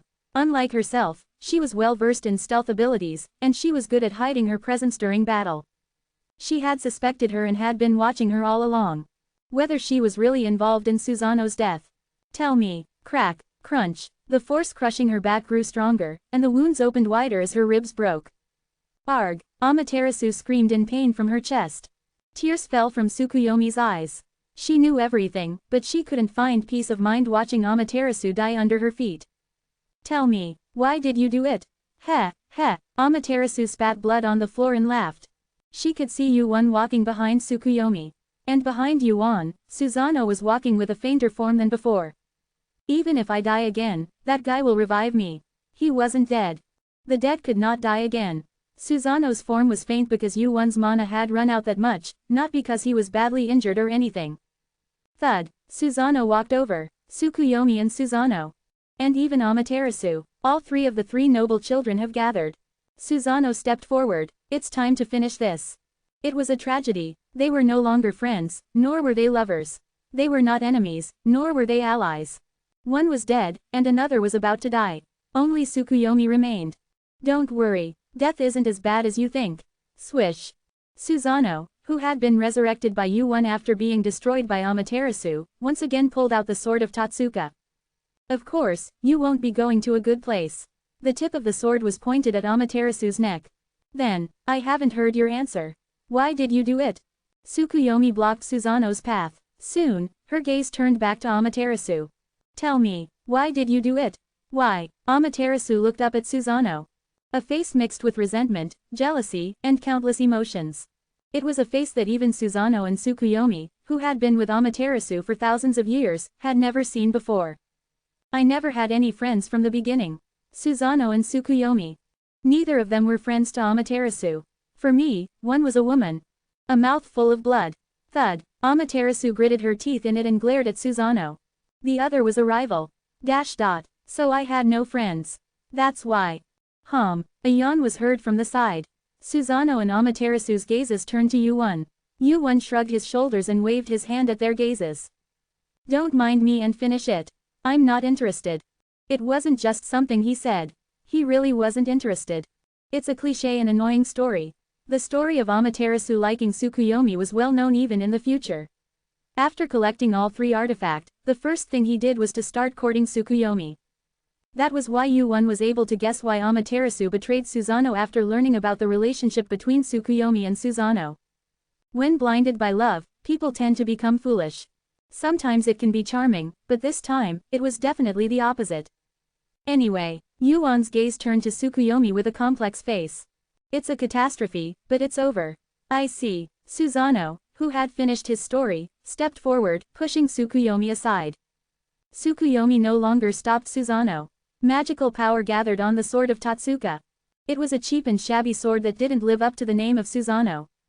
But Amaterasu didn't resist. Pooh! Susanoo's sword pierced Amaterasu's heart. Crunch! Blood gushed out of Amaterasu's body. Susanoo didn't stop at piercing the heart and immediately cut Amaterasu's body in half. Tsukuyomi looked away. It seemed that even though he had helped kill Susanoo, he couldn't bring himself to watch Amaterasu die. Amaterasu is finished and, kya. Yuan looked up at Yamada no Orochi, who was writhing in pain from his wounds. Now the problem is over there. From the fight with Amaterasu, 3 of Yamada no Orochi's 8 heads were cut off and 2 were burned. Only 3 heads remained. There was a fairly large hole in his body from the spear Yuan had thrown. And the wounded Yamada no Orochi was no longer on Yuan's side. He's completely lost his mind. Yamada no Orochi continued to express his anger at being wounded. Countless players and rankers were crushed under his massive body. Yamada no Orochi would continue to move until all the anger he couldn't contain was released. He was the disaster of the 44th floor, right here. I have to stop him soon. After Amaterasu, it was Yamada no Orochi's turn. The original purpose was to kill 2 birds with 1 stone. However, Amaterasu only managed to cut off half of Yamada no Orochi's heads. Now all that was left was... Gulp. Bah. It was Dana's turn. She was drooling on Yuan's shoulder, unable to hold back her hunger any longer. Yuan asked her, do you remember, Bah, the marshmallow experiment? Yuan told the girl who was coveting the kusanagi to wait. He told her that if she waited a little longer, he would let her eat more marshmallows. But, Dana raised both arms in delight. To the hungry girl, the giant snake in front of her was nothing more than delicious meat. But, then you have to help me. For that, he needed Dana's help right now. That divine power. Yuan's eyes pierced through Dana's eyes. Can I use it too? Chapter 210. In the battle against the outer, Tanpopo's existence was clearly a great advantage. At least against the outer that I had encountered so far, Tanpopo's existence was nothing short of a natural enemy.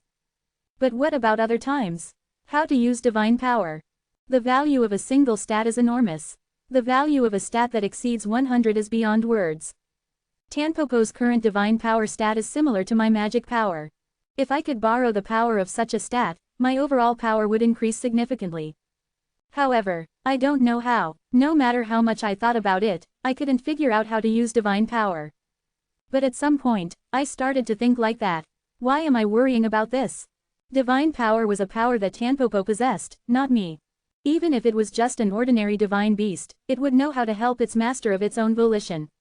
But Tanpopo was not even an ordinary divine beast. A guy with his own will and who acts of his own will. A guy who is much more special than an ordinary divine beast. That's why I thought Tanpopo would be able to help me enough in my fight. But, Tanpopo tilted his head as if to ask what that was all about. Is he still too young to understand what I'm saying? No, Tanpopo was not that stupid. I could tell from his expression. This guy, my brow furrowed. Are you bothered, or are you tired? Bah, I couldn't hear what he was saying, but it seemed like one of the two. I looked at Tanpopo like that and shook my head resolutely. Those who don't work don't eat. Sometimes you have to be strict when educating a child. If you don't help, you can't eat that. Abba. A guy who expresses his dissatisfaction by puffing out his cheeks. But it worked. Waruk. My body caught fire. A purple flame. A sacred fire had started. My eyes widened in surprise. I haven't used a skill. I definitely didn't have enough magic power left to use a skill anymore. Moreover, I didn't use a skill. This fire was used by Tanpopo. He shared my skill. Waruk, the fire on my body didn't feel hot to me. No, rather, Srook, the fire clinging to his body was absorbed into Yuan's body. Divine power has been absorbed. Some mana is recovered. You can use some divine power. Some mana is being recovered. Messages repeatedly appeared. The holy fire seeped into Yuan's body, restoring his depleted strength. He had expected something like this. The holy fire was originally Outer's power. Yuan recalled the first time he saw the holy fire on the 10th floor, in the heavenly mountain of the Murim world. As the owner of the holy fire by any chance? Woof. Dana, standing with her arms on her waist, had a proud expression on her face. Yuan looked at Dana with a doubtful expression. Are you going to fight, too? Woof. Well, I guess that's a yes. Crack. A predator opened its mouth inside Yuan. Thanks to that, his strength was almost fully recovered. His body, which had been heavy due to the lack of mana, had become light again. That should be enough. His confidence returned. The eight-headed serpent was certainly a formidable opponent, but it had been greatly weakened now. It had been missing one head from the beginning, and now it had lost or injured more than half of its heads in the fight against Amaterasu. Thanks to that, I feel refreshed. I guess it's time to fight again. Yuan's gaze turned to Tsukuyomi and Susanoo. What are we going to do now? Of course, Tsukuyomi, who had been staring blankly into the void, turned his head. Swish, the surrounding air grew cold. Covered in the chilling cold and murderous intent, Yuan felt as if the season had suddenly changed to winter. We have to fight. If Amaterasu had planned Susanoo's death, the one who could be called the direct cause of his death was the eight-headed serpent. Even if they left it alone, the eight-headed serpent would eventually be suppressed. A large guild like Asgard wouldn't just let the destruction of one of their floors slide. That damn snake. They said that if a woman was angry, it could snow in May. Yuan felt a new sense of fear for Tsukuyomi, who was standing before him. I'll definitely kill it. Kya, the eight-headed serpent's scream tore through the clouds. One of the heads that had been writhing fell to the side. Soon after, another head turned its gaze towards Tsukuyomi. And at that moment, crack, the pure white ice covered her head. The moisture that had been wrapping around her head for a long time had frozen. But, crack, the ice quickly cracked, and her head began to move again. Clang, kya, Orochi's head bared its teeth at Tsukuyomi with a roar. But in the short time that her head had been frozen, Tsukuyomi had already disappeared from that spot. Puff, a short dagger stuck in her head. Screech. Tsukuyomi's dagger, embedded in the head of the Yamata no Orochi, came down. Roar, a sword that cut the head in half. Venomous blood splattered into the sky. Soon after, a bolt of lightning stretched out over the split wound. Rumble, whiz, lightning dug into the pierced skin. The head of the Yamada no Orochi twisted. But only for a moment. Thud, another head fell to the ground unconscious. Now, only one head remained. Tsukuyomi looked at Yuan, who was preparing another spear from a distance while spewing ice magic towards the head again. I saw it before, but that lightning is nothing to scoff at. She had watched the fight between Yuan and Amaterasu. Even though he had won with Susanoo, the power of the lightning that Yuan wielded was enough to threaten even Amaterasu. Just how high are his magic stats, and what kind of power composes that lightning? As someone who knew that Yuan had just reached the 44th floor, it was unbelievable. Furthermore, it's not just that it's powerful. Crackle, Yuan's lightning shot out again. Flash. A spear that drew a long line while emitting intense light. If it were just powerful, she wouldn't have been so surprised. Tsukuyomi could also create a technique with that level of power. However, Yuan's skill in throwing it was something that even Tsukuyomi couldn't match. Like a fully matured high ranker. No, in Tsukuyomi's mind, one person came to mind. One of the truly old rulers of this tower. It's like looking at the heavenly god, Zeus. A high ranker who ruled over a great tower. The fact that Yuan's figure overlapped with such beings was truly ridiculous. But it couldn't be helped. Even she, a high ranker within the top 100, wasn't confident that she could throw a skill of that power with such accuracy. Kwa Kwang, the sword of Tatsuka cut off the one remaining head. Susanoo's power was insignificant compared to when he was alive, but his fighting style and swordsmanship weren't that different. Above all, with only one head remaining, Orochi's power had weakened considerably compared to before. Looks like it's finally coming to an end. Cuckoo. Susanoo's eyes gleamed as he held the sword of Tatsuka in his hand. I'll take Kusanagi. Puu-wook. The tip of Susanoo's sword pierced Orochi's head. Immediately, the blade cried out, and Susanoo's body dug into Orochi's body. And then, Kwa-aak. Orochi's last remaining body was split in half. Kwa-aak. A fountain of blood spurted into the sky. The poisonous blood rained down on the ground like rain. Level up. Strength increased by 1. Agility increased by 1. Stamina increased by 1. It was truly the Yamada no Orochi. As each head fell, a massive amount of experience points came in. It was enough experience points to raise his level that had been stuck until now. As expected, my magic power isn't increasing. Like all players, the stat that Yuan needed the most was magic power. However, his magic power, which had already exceeded 120, had reached a level where it couldn't be raised by level alone. Thud, Orochi's body collapsed to the ground. Susanoo staggered out of the body. Susanoo was covered in poisonous blood. In his hand was the Kusanagi with its bright red blade. This will be my sword from now on. A greedy look in his eyes. Cuckoo. As if he would never let go, Susanoo tightened his grip on the Kusanagi. It was the first time Yuan had seen him holding the Kusanagi. The sword of Tatsuka suited him well, but for a swordsman like Susanoo, a demonic sword suited him better. Do as you please. It's been a long time since I've heard an answer I like. Just then, dimly, Susanoo's figure gradually faded. So did the Kusanagi. Susanoo, who had gradually turned into a faint smoke, was sucked back into Yuan's shadow. What the? We'll talk about the rewards later. Yuan felt dizzy from the battle with Yamada no Orochi, which immediately followed the battle with Amaterasu. I'm a little busy right now. SSSHH. Tsukuyomi frowned as Susanoo disappeared into Yuan's shadow. What are you doing now? Tsukuyomi was waiting for this fight to end. Whether it was with Amaterasu or Yamada no Orochi. He thought he would be able to greet him properly after all the fighting was over. But Yuan stopped him from doing so. Didn't I tell you before? Save the reminiscing for later. Yuan continued, stepping on his shadow with his foot. It's not easy to maintain this thing, you know. His face was paler than before. It seemed that all of his magical power had been depleted. Yuan had been fighting to the limit until now. I see. Tsukuyomi nodded as if he understood, but he couldn't hide his regret. At this rate, he wouldn't be able to see Susanoo again until Yuan had fully recovered. But, wait a minute, Yuan strode towards the corpse of Orochi. A minute, 5 minutes will do, 5 minutes. No matter how fast his recovery was, it would take at least half a day for all of his depleted magical power to be restored. Even if he could barely summon Susanoo, it would take more than an hour. The time Yuan mentioned was impossible unless his stats suddenly increased. Of course, that would be the case normally. But It's not like there's no way. Gulp, Dana's stomach growled. It seemed that she was quite hungry. You've been patient. Bah, Dana raised her head, drooling. Yuan smiled contentedly as he watched her, who had become quite patient. Now, you can eat. Dana's eyes sparkled at the permission she had been given. And at that moment, swish, swoosh, crack, predator, is salivating. Thousands of teeth were revealed around the huge corpse of Orochi. Yamada no Orochi, the giant marshmallow. It was the moment of the reward he had been waiting for. Chapter 211. Crunch, crunch, countless teeth were chewing on the body of the Orochi.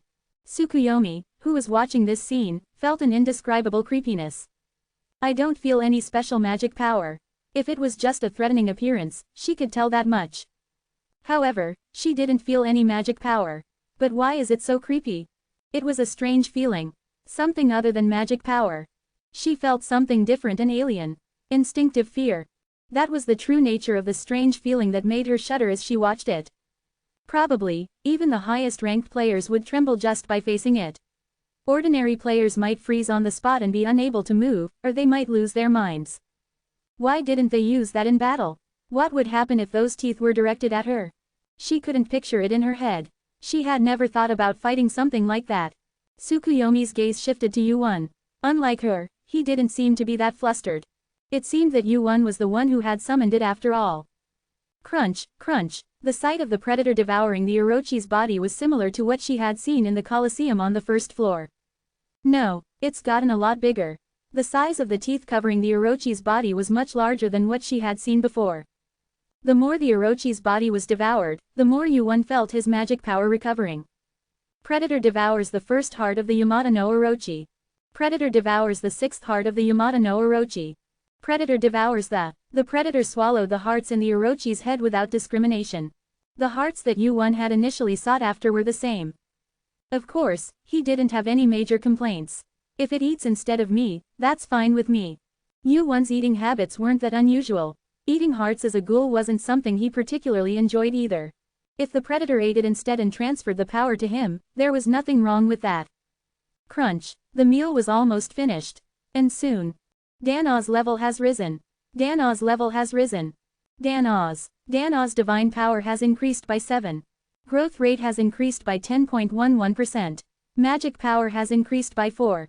Whoosh. Along with the increase in stats, Yuan felt a wave flowing through his body again. It wasn't the same as before, where his whole body was filled, but the vessel itself was much wider than before. 4 stats. It wasn't a small number. No, with his current stats over 120, the difference of 4 was a significant level compared to before. It's about 1 more than I thought. Yuan had already reached a much higher level than this. As such, he had personally experienced the difference between each magic power stat and had somewhat anticipated how much his stats would increase after devouring the Orochi. 8 hearts of the Orochi.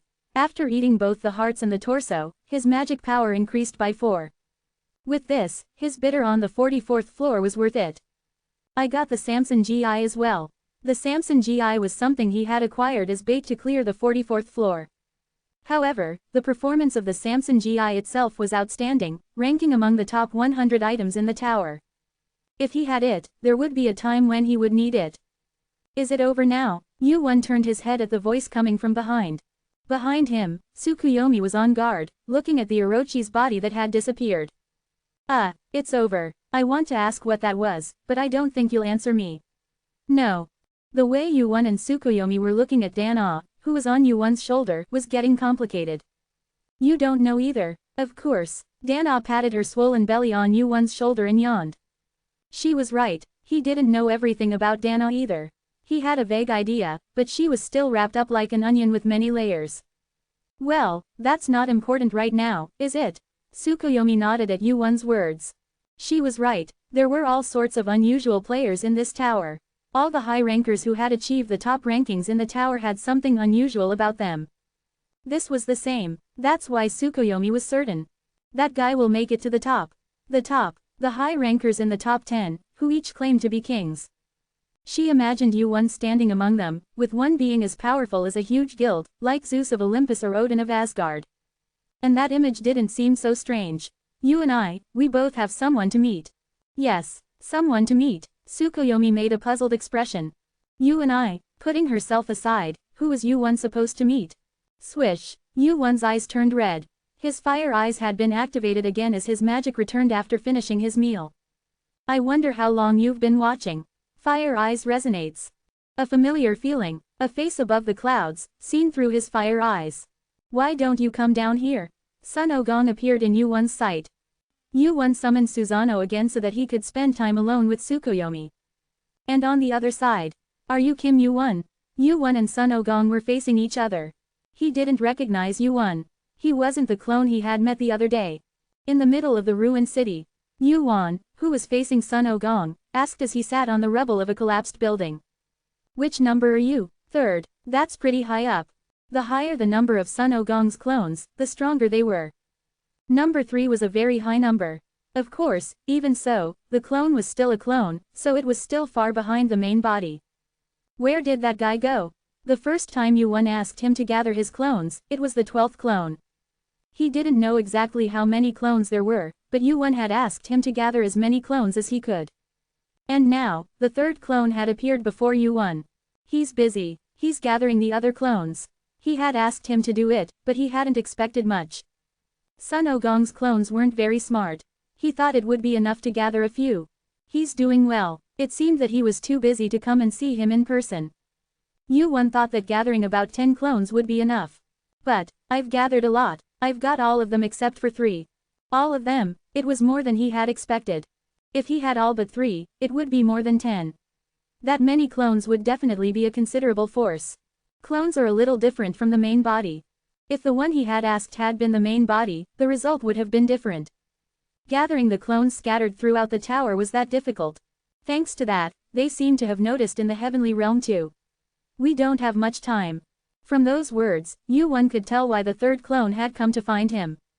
The clone in front of him seemed to be quite intelligent for a Sun Ogong clone. It seemed that the 12th clone had sent the smartest of the clones to him. The clone then looked around the ruined city on the 44th floor. So it's the 44th floor now. Sun Ogong had climbed to the top of the tower. It was no different for his clones. Not all of the clones shared memories, but since the clones shared the memories of the main body, they had the memory of climbing to the top of this tower. When do you plan to go up? You said you've been here for quite a while. It's about time I went up. I spent too much time cleaning the 44th floor with Samgwajaja. I thought it would take a long time for the clones to gather, but it progressed much faster than I thought. For the time being, it seemed like I would focus on taking the test and climbing the tower. There are 6 tests to pass. Time it will probably take about 2 months. Of course, if I took the test directly from the administrator, I would be able to shorten the time a bit. But I didn't plan to move that quickly. The clones haven't gathered yet. The more power, the better. There's no need to rush. No, I shouldn't rush. All but 3 of the clones had gathered, but there was no need to move hastily until I found all 3 of them. Did you say you were going to save the main body? At the clone's question, Wu-won nodded. Yes. Do you have a plan? It will be difficult even if all the clones gather. Son Goku's main body was currently trapped in Ohangsang. And the one who was guarding and imprisoning Son Goku was Cheongai, which was one of the largest guilds. As they had imprisoned Son Goku, who was among the top-ranked high-rankers, their alert could not be lax. A plan. Wu-won nodded. I don't have one. Saving Son Goku was one of the most important things he had to do after returning to the past. As such, a more concrete plan was needed for this task. What is it? Curiosity appeared in Son Goku's eyes. It seemed that Son Goku had told him a little bit about Wu-won after receiving his request. But, well, I'll tell you about that later. Wu-won had no intention of talking about it right now. There was more than one way to save Son Goku. There were several ways, and it was difficult to decide which one to choose until I went up to the 50th floor and met Cheongai. It would be a waste of time to talk about this and that here. However, there was one thing. First, all we have to do is save the main body. There was something I could say for sure. If we do that, we won't have to think about a war with Cheongai. Inside the stuffy rock, with his arms, legs, and whole body trapped, his whole body was tightly bound with solid chains. A man with long, snow-white hair raised his head. Of his body, the only thing he could move was his head. Wham! The man yawned as if he was bored. He hadn't had a conversation with anyone for a long time. Apart from the boredom, the fact that he couldn't move a single finger was driving him crazy. At any other time, I would have slept. But now, I couldn't even sleep. Crazy, crazy, coming back to see this again. The man with long, white hair. Son Goku tried to exert his strength on his body just in case. But just in case, I was still the same. Kuaa. Only one scream followed another, but his body did not move. Even with the Palkvero, he was able to break out, but the rocks of this Ohangsang were impossible for even him to escape. They really made it on purpose. It's so hard, really. I had forgotten because so much time had passed. That these rocks were not ordinary rocks. Not only were they strong enough to withstand the force of a top-ranked high ranker like myself, but they also had the power to suck up magic power. I regretted it, but there was nothing I could do. All I can do now is wait. When are you coming? Yawning and sighing at the same time from boredom, Son Goku muttered. Kim Yu-won, Chapter 212. Yu-won started taking the test again. Floor 44. The number of players taking the test was much lower than usual due to the commotion that had been going on for a while. A spacious common area that could accommodate thousands of people. Numerous traps and trained monsters located in various places.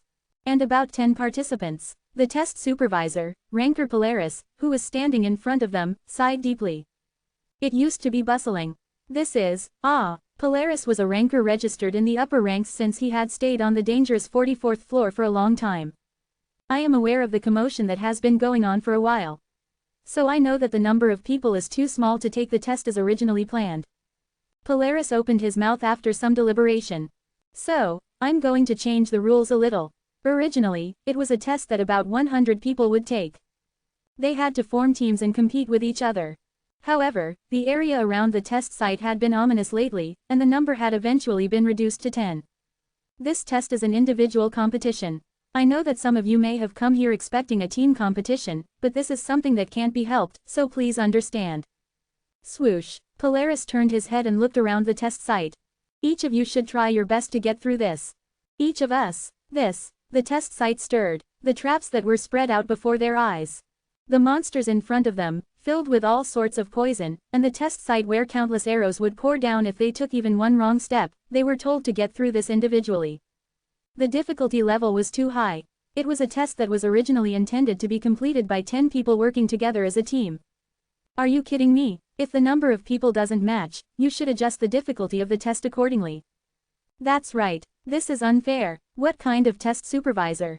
Growl. The test site rang. It was because of Polaris's gesture and the magic power that began to pour out of him. If you have any complaints. He silenced the room with a single word and smiled, raising the corners of his mouth. You can challenge me to a test of strength. Quote quote. Quote quote. Of course, there was no answer. The opponent was a ranker. Moreover, he was a high-ranking ranker who was expected to become a high ranker someday. No matter how high they climbed to the 44th floor, the players couldn't attack such a ranker. However, let's do that. One person. Someone broke the silence and said something different. Their gazes naturally gathered. When everyone was sitting down, there was no choice but to do so if there was someone standing alone. The gazes that gathered like that. The man who spoke in the silence shrugged his shoulders. I mean, an individual competition.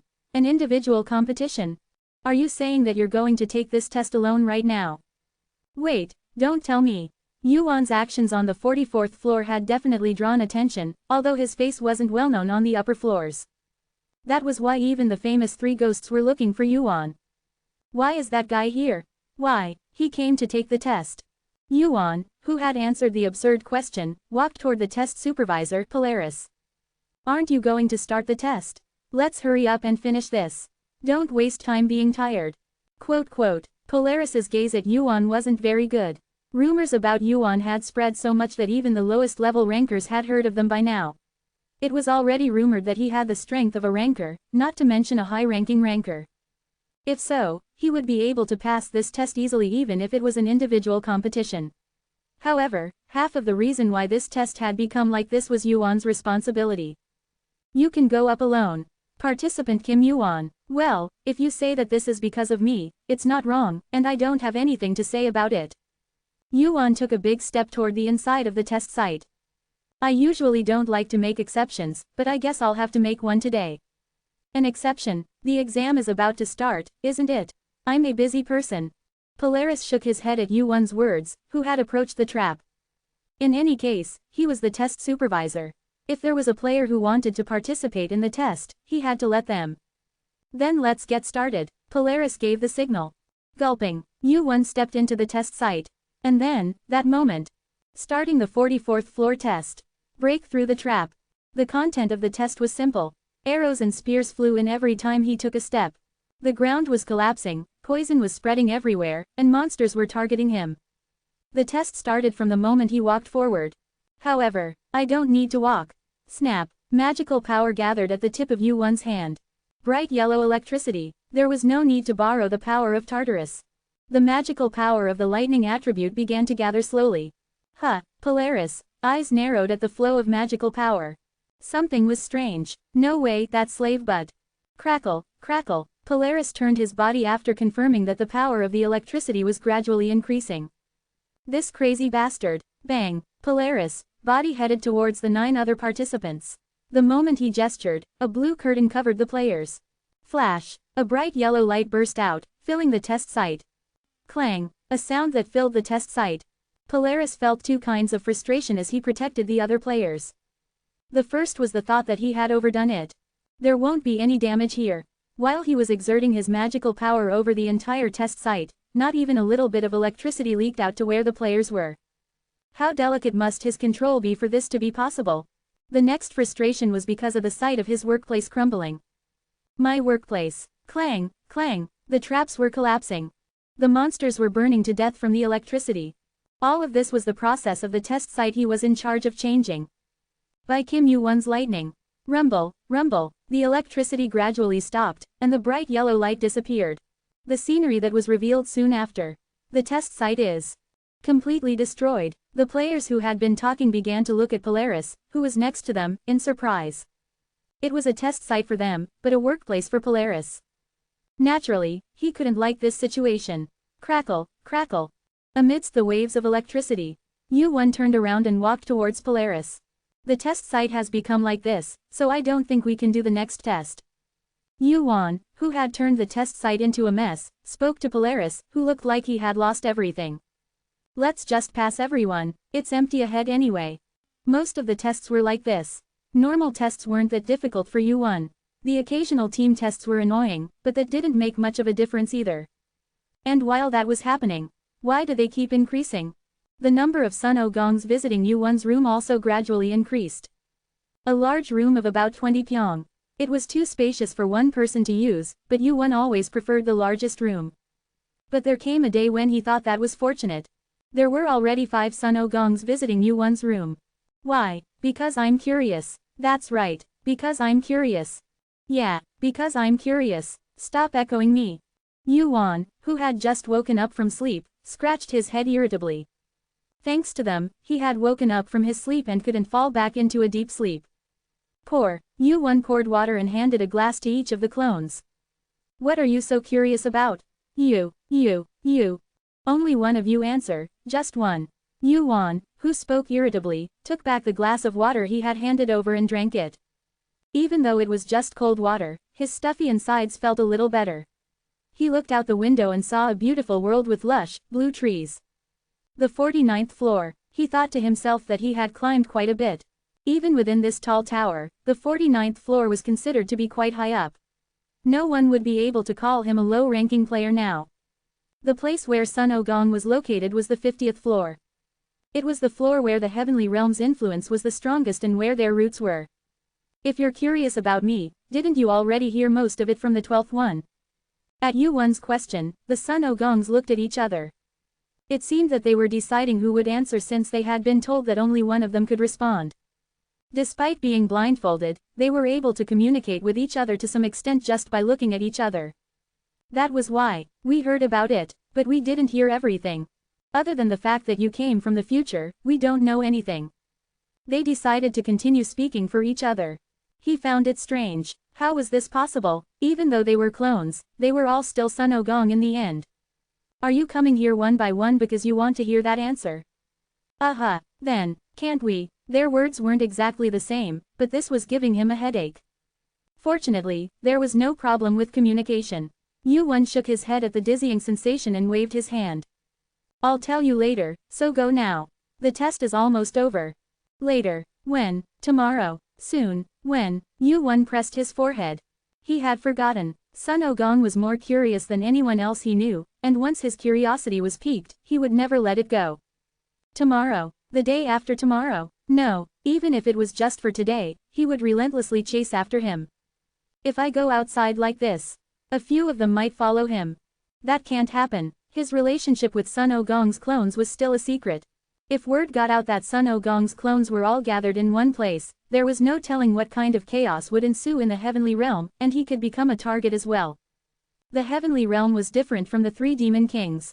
There were countless high rankers there, and there were also many top rankers such as the Jade Emperor, Prince Nezha, and General Erlang Shen. That was exactly why he wanted to save Sun Ogong's main body first. With his current power, fighting the heavenly realm was like hitting a rock with an egg. There was no chance of winning. These idiots. Yu-won glared at the clones with fire in his eyes. Just as he was about to say something more. Looks like all the idiots are gathered here. Another Sun Ogong entered Yu-won's room. His voice and speech were the same, but Yu-won, who saw the newly arrived Sun Ogong, realized who he was. The 12th one, you have a sharp eye. Thud. The 12th clone, who had entered the room through the window, looked around at the other Sun Ogongs and said. How many times have I told you not to cause a commotion outside? What if you catch the eye of the heavenly realm like this? Ah, yes, yes. I understand, I understand. Then we'll go now. We'll go back, yes. Pop, puff. The Sun Ogongs, who had pouted their lips, transformed into different shapes. Yu-won watched as the Sun Ogongs opened the window with their beaks and flew outside. Then he asked. Why did you come? I came to tell you something. I don't have a player kit, so I have no choice but to tell you in person. That was true. No matter how strong he was, the only way for a clone without a player kit to speak to Yu-won was to visit him in person. And Yu-won had a rough idea why he had come to see him. As expected, they're all gathered, the 12th Sun Ogong said with a smirk. The clones. Chapter 213, a confident expression and tone. Yu-won could tell from his tone that it was true. You're fast. I do it a lot. A guy who crossed his arms and grumbled. But he definitely had the right to do so. To think that he would gather all of the clones this quickly. I thought I would be faster. Yu-won thought that it would take about this much time to clean up the 44th floor and to fight against the three-eyed. And just as he thought, it took a few months for the fight to end. But his clones gathered much quicker than he expected. I wish the main body was just like you. It was an honest statement. If the main body was as smart and capable as the 12th clone before his eyes, the fight would have been easier. Well, whatever. Of course, that didn't mean that Sun Ogong wasn't capable. It's amazing that he got to his ranking with that brain. There were many ways to rank someone. Personal combat ability, influence over the tower, power, intelligence, and so on. Out of all of those criteria, Sun Ogong had only climbed up to his current position with his personal combat ability alone. And that was the reason why Yu-won thought that Sun Ogong was truly amazing. What kind of a guy is the main body? Yu-won asked back to that question. You don't know what kind of a guy the main body is? I don't know. I've only seen him for a brief moment. Why? Because I was locked up right after I was created. Yu-won knew that Sun Ogong was locked up somewhere on the 50th floor. But other than that, it was hard to understand why Sun Ogong's clone didn't know much about Sun Ogong. Well, Yu-won, who thought he knew about Sun Ogong, realized that he had never had a conversation with a clone this deep. I thought clones were just skills. But why? Now that he thought about it, he felt like the clones were their own person. Each clone had a slightly different personality and different characteristics. The 12th one in front of him was especially intelligent out of all of them. Clones receive a portion of the main body's memories. I only have a small portion of the main body's memories. A portion? Yeah, like what I did when I was little, stuff like that. Sun Ogong shrugged and continued. The rest is loyalty towards the main body and hostility towards the heavenly world, emotional things like that. I'm not good with memories. That's why I don't know who I am. Yu-won remembered what Sun Ogong had said about the clone technique from his words. Is a clone really another you? Why do you want to know? If a clone was really another you, I didn't think you would listen to what I say. It was a story that he casually brought up. Sun Ogong said this about the legendary scam skill, the clone technique. There's a reason why that asshole that's me is in agreement. At that moment, Sun Ogong hit his chest and said. Even though there are many bodies, there's only one of this. That's what it meant, but it was still surprising. It wasn't that they shared all of the memories, but only a portion of them. He couldn't imagine what it would be like. How much do you know and how much do you not know? Sun Ogong made a curious expression to Yuan's question. Why, you trying to tell me? I'll tell you as much as I know. The Sun Ogong in front of him knew where he came from anyways. He knew quite a lot about Sun Ogong's past and personality. It wasn't hard to tell him. You'll meet him soon anyways. Yuan called the administrator over and took the test right away. The difficulty was higher, but the time it took was much shorter. You really are a bastard. As the test ended, the administrator looked around with his arms crossed. Or maybe these guys are just incompetent. The errand boys were lying on the floor. This test was about tracking the errand boys. It was an absurdly difficult test to make candidates chase errand boys whose abilities were comparable to rankers. However, what's so hard about taking down these fast guys? Yuan's eyes accurately pierced through the small and fast-moving errand boys. Where they were moving, how fast they were moving. It wasn't difficult for Yuan to catch them after seeing that. Of course. Well, I didn't think I would fail. The administrator, who knew about Yuan, didn't think he would fail this test either. It was just that he didn't think he would pass this easily. Is it the 50th floor now? Yes, that's where the heavenly realm is. The 50th floor was a special world even among all the floors. Each world in the 10 floor sections had its own special corner, but the 50th floor was particularly special. No matter how large a guild was, its influence was usually spread evenly across each floor. However, the 50th floor was structured as a world exclusively for the heavenly realm. Are you planning to do something there too? Why do you think so? There are a lot of doppelgangers gathered there. In an instant, Yuan felt like he was being stripped naked through the eyes of the administrator he was facing. You're also entangled with them. A meaningful expression. He's still a sly old fox. The administrator's eyes pierced through this world. It was impossible to grasp all the truth like Sun Ogong's fire-eyed vision, but he had different eyes that were worthy of his title as an administrator. It seemed that he could even see the relationship between Yuan and Sun Ogong. Please keep it a secret. I hope you don't get too involved in worldly affairs. The errand boys have been messing around, so the administrators shouldn't do it too. If that's the case, even so, the administrator's eyes narrowed. A threatening glare. Don't do anything too out of line. Not just me, but none of us administrators want to see the world ruined. It was a clear warning. Well, it made sense. The administrator of the 44th floor must be furious already. The battle between Yamada no Orochi and Amaterasu. It was one of the hottest topics that shook the tower. Because of that battle, about 30% of the 44th floor's major cities were destroyed, and the test was suspended for a while. It would take at least a few decades to recover from that damage. It wasn't a very pleasant situation for the administrators, who could be considered the rulers of the world. I think that balance shouldn't be about neglecting the parts that are rotting. Rotting parts? What are you talking about? There must be many parts. I can't say exactly what it is, and I don't have the authority to judge it, but...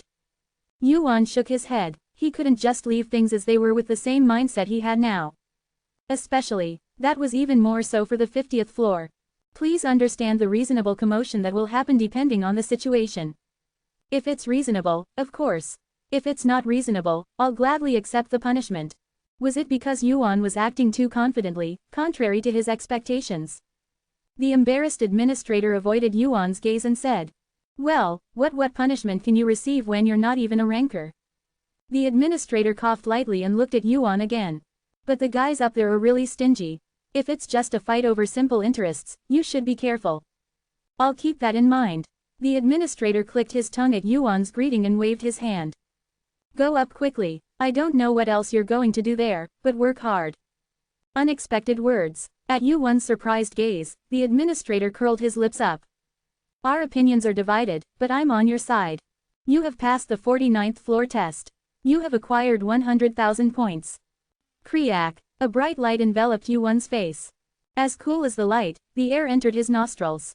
With that cool air, a landscape as affectionate as the Morim world came into view. The world of the 50th floor. It resembled the Morim world, but it was a different place. This place, reminiscent of a sex estate in the Morim world, was the entrance through which newly ascended players arrived. And there, oh, welcome, player Kim Yuan. A voice came out to greet Yuan. What, Kim Yuan, already? Isn't it still a while before the test schedule? The players who spotted Yuan approached him. They each held out a long stick in their hands. How do you feel about reaching the 50th floor? Did you break a new record this time? There were a few floors where you disappeared from the records, what happened? People crowded around Yuan. They were reporters who had been waiting. As a player like Yuan had seen scenes like this several times. Of course, Yuan did not respond to their questions. No, he didn't. There was no reason to. But they gathered this time too, huh? This time, it was different. The results I probably won't meet your expectations. Yuan began answering the last question he heard. I have nothing much to say. This isn't the place I aimed for, it's just one of the places I'm passing by. The reporters' faces lit up one by one at the sight of Yuan answering the interview. They continued to ask questions while writing down Yuan's words without missing a single one. Player Hargan has named player Kim Yuan as his rival, what do you think? It's funny, are you saying that he's not your match? Ask him the same question. See how he answers. I heard that you're on bad terms with Olympus. How did that happen? Are there no other questions? He skipped the annoying questions. Most of the questions were related to Olympus. After all, it was a well-known fact that Yuan and Olympus were not on good terms. However, there were many rumors that the relationship had become ambiguous due to Zeus's downfall. That's why Yuan had this saying attached to him. The world is full of surprises. Even if he was on bad terms with Olympus, a good person is a good person. Who would have expected that Yuan and Olympus's relationship would be restored when Zeus was dragged down? Of course, none of them thought that Yuan would have helped drag Zeus down. Are there any rankers or guilds you'd like to meet? If so, is there anything you'd like to say to them through this interview? Yuan's gaze turned to the reporter who asked the question. It was the question he had been waiting for. Rankers or guilds I'd like to meet? There are. The reporter's eyes sparkled. Up until now, Yuan had been moving like a lone wolf, without taking the hand of any guild. However, for the first time in this interview, Yuan mentioned that he was interested in a certain guild. Who is it, and where? The guild I'd like to meet is Cheonma. The reporters started writing down Yuan's words. And the ranker I'd like to meet is Cheon Mujin. To those contradictory words, everyone had no choice but to stop writing. Chapter 214. Of course, it caused a commotion. The guild he wanted to meet was Heavenly Realm. And the ranker he wanted to meet was the Great Emperor of the Heavens. Beyond ordinary enemies, they were in a relationship that was like that of sworn enemies. So naturally, it was enough material to be a hot topic. Why do you want to meet Heavenly Realm? Does wanting to meet Heavenly Realm mean you intend to join the guild? How much do you know about the relationship between Heavenly Realm and the Great Emperor of the Heavens? Player Kim Yuan. Questions poured out like crazy. However, Yuan's answer was only up to there. Crunch, crunch. Yuan walked into the middle of the crowded crowd. Pushing away the reporters, hands that were grabbing his shoulders, Yuan left the stadium. Watching Yuan, who didn't say a word, the reporters soon went crazy. Wow, he's so toxic. I thought he would answer well today for some reason. The reporters, who shook their heads at the sight of Yuan not answering anything or even giving them a glance, eventually lost sight of him. He suddenly disappeared, whether he had shot up into the sky or sunk into the ground. The reporters were frustrated, but it was much better than other times. Well, we got a lot today. It was worth the wait. One by one, they started sending messages through their player kits. He's still persistent. Yuan checked that the reporters were no longer following him. Very occasionally, there were skilled players or rankers who had a knack for reporters. They had skills that made them good at tracking, so it wasn't easy to shake them off. Even Yuan had a hard time getting rid of such guys in the lower floors. After shaking off the reporters, Yuan found a place to stay. It was the tallest building in the village. It was a simple but still quite atmospheric room. The building was tall, but the atmosphere and sentiment of the 50th floor were similar to that of the Murim world. Was it in that direction? The Five Elements Mountain. The Five Elements Mountain was the place where Sun Ogong had stayed the longest. It was there that Sun Ogong first formed a team, and some of the players who climbed the tower with him became rankers along with Sun Ogong. It was a place with many memories. Sun Ogong was now trapped in such a place. Sun Ogong is now trapped in such a place. He liked dumplings. He liked dumplings, a restaurant that Sun Ogong often went to.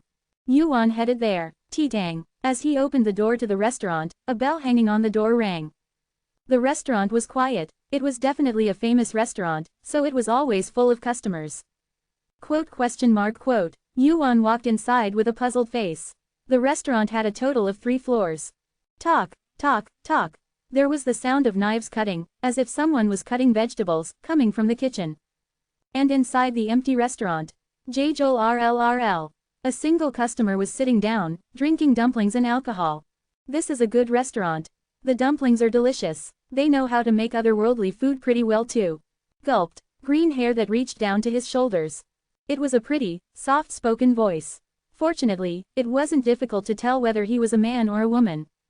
He's a giant. His back wasn't that big. But as Yuan looked at the man's back, it seemed as wide as Hercules' back for some reason. Yuan sat down across from the lonely customer. The man was drinking alone. Were you waiting for me? Well, why else would I be here alone, drinking by myself? There were 2 glasses. It seemed like he knew that Yuan would come and was waiting for him.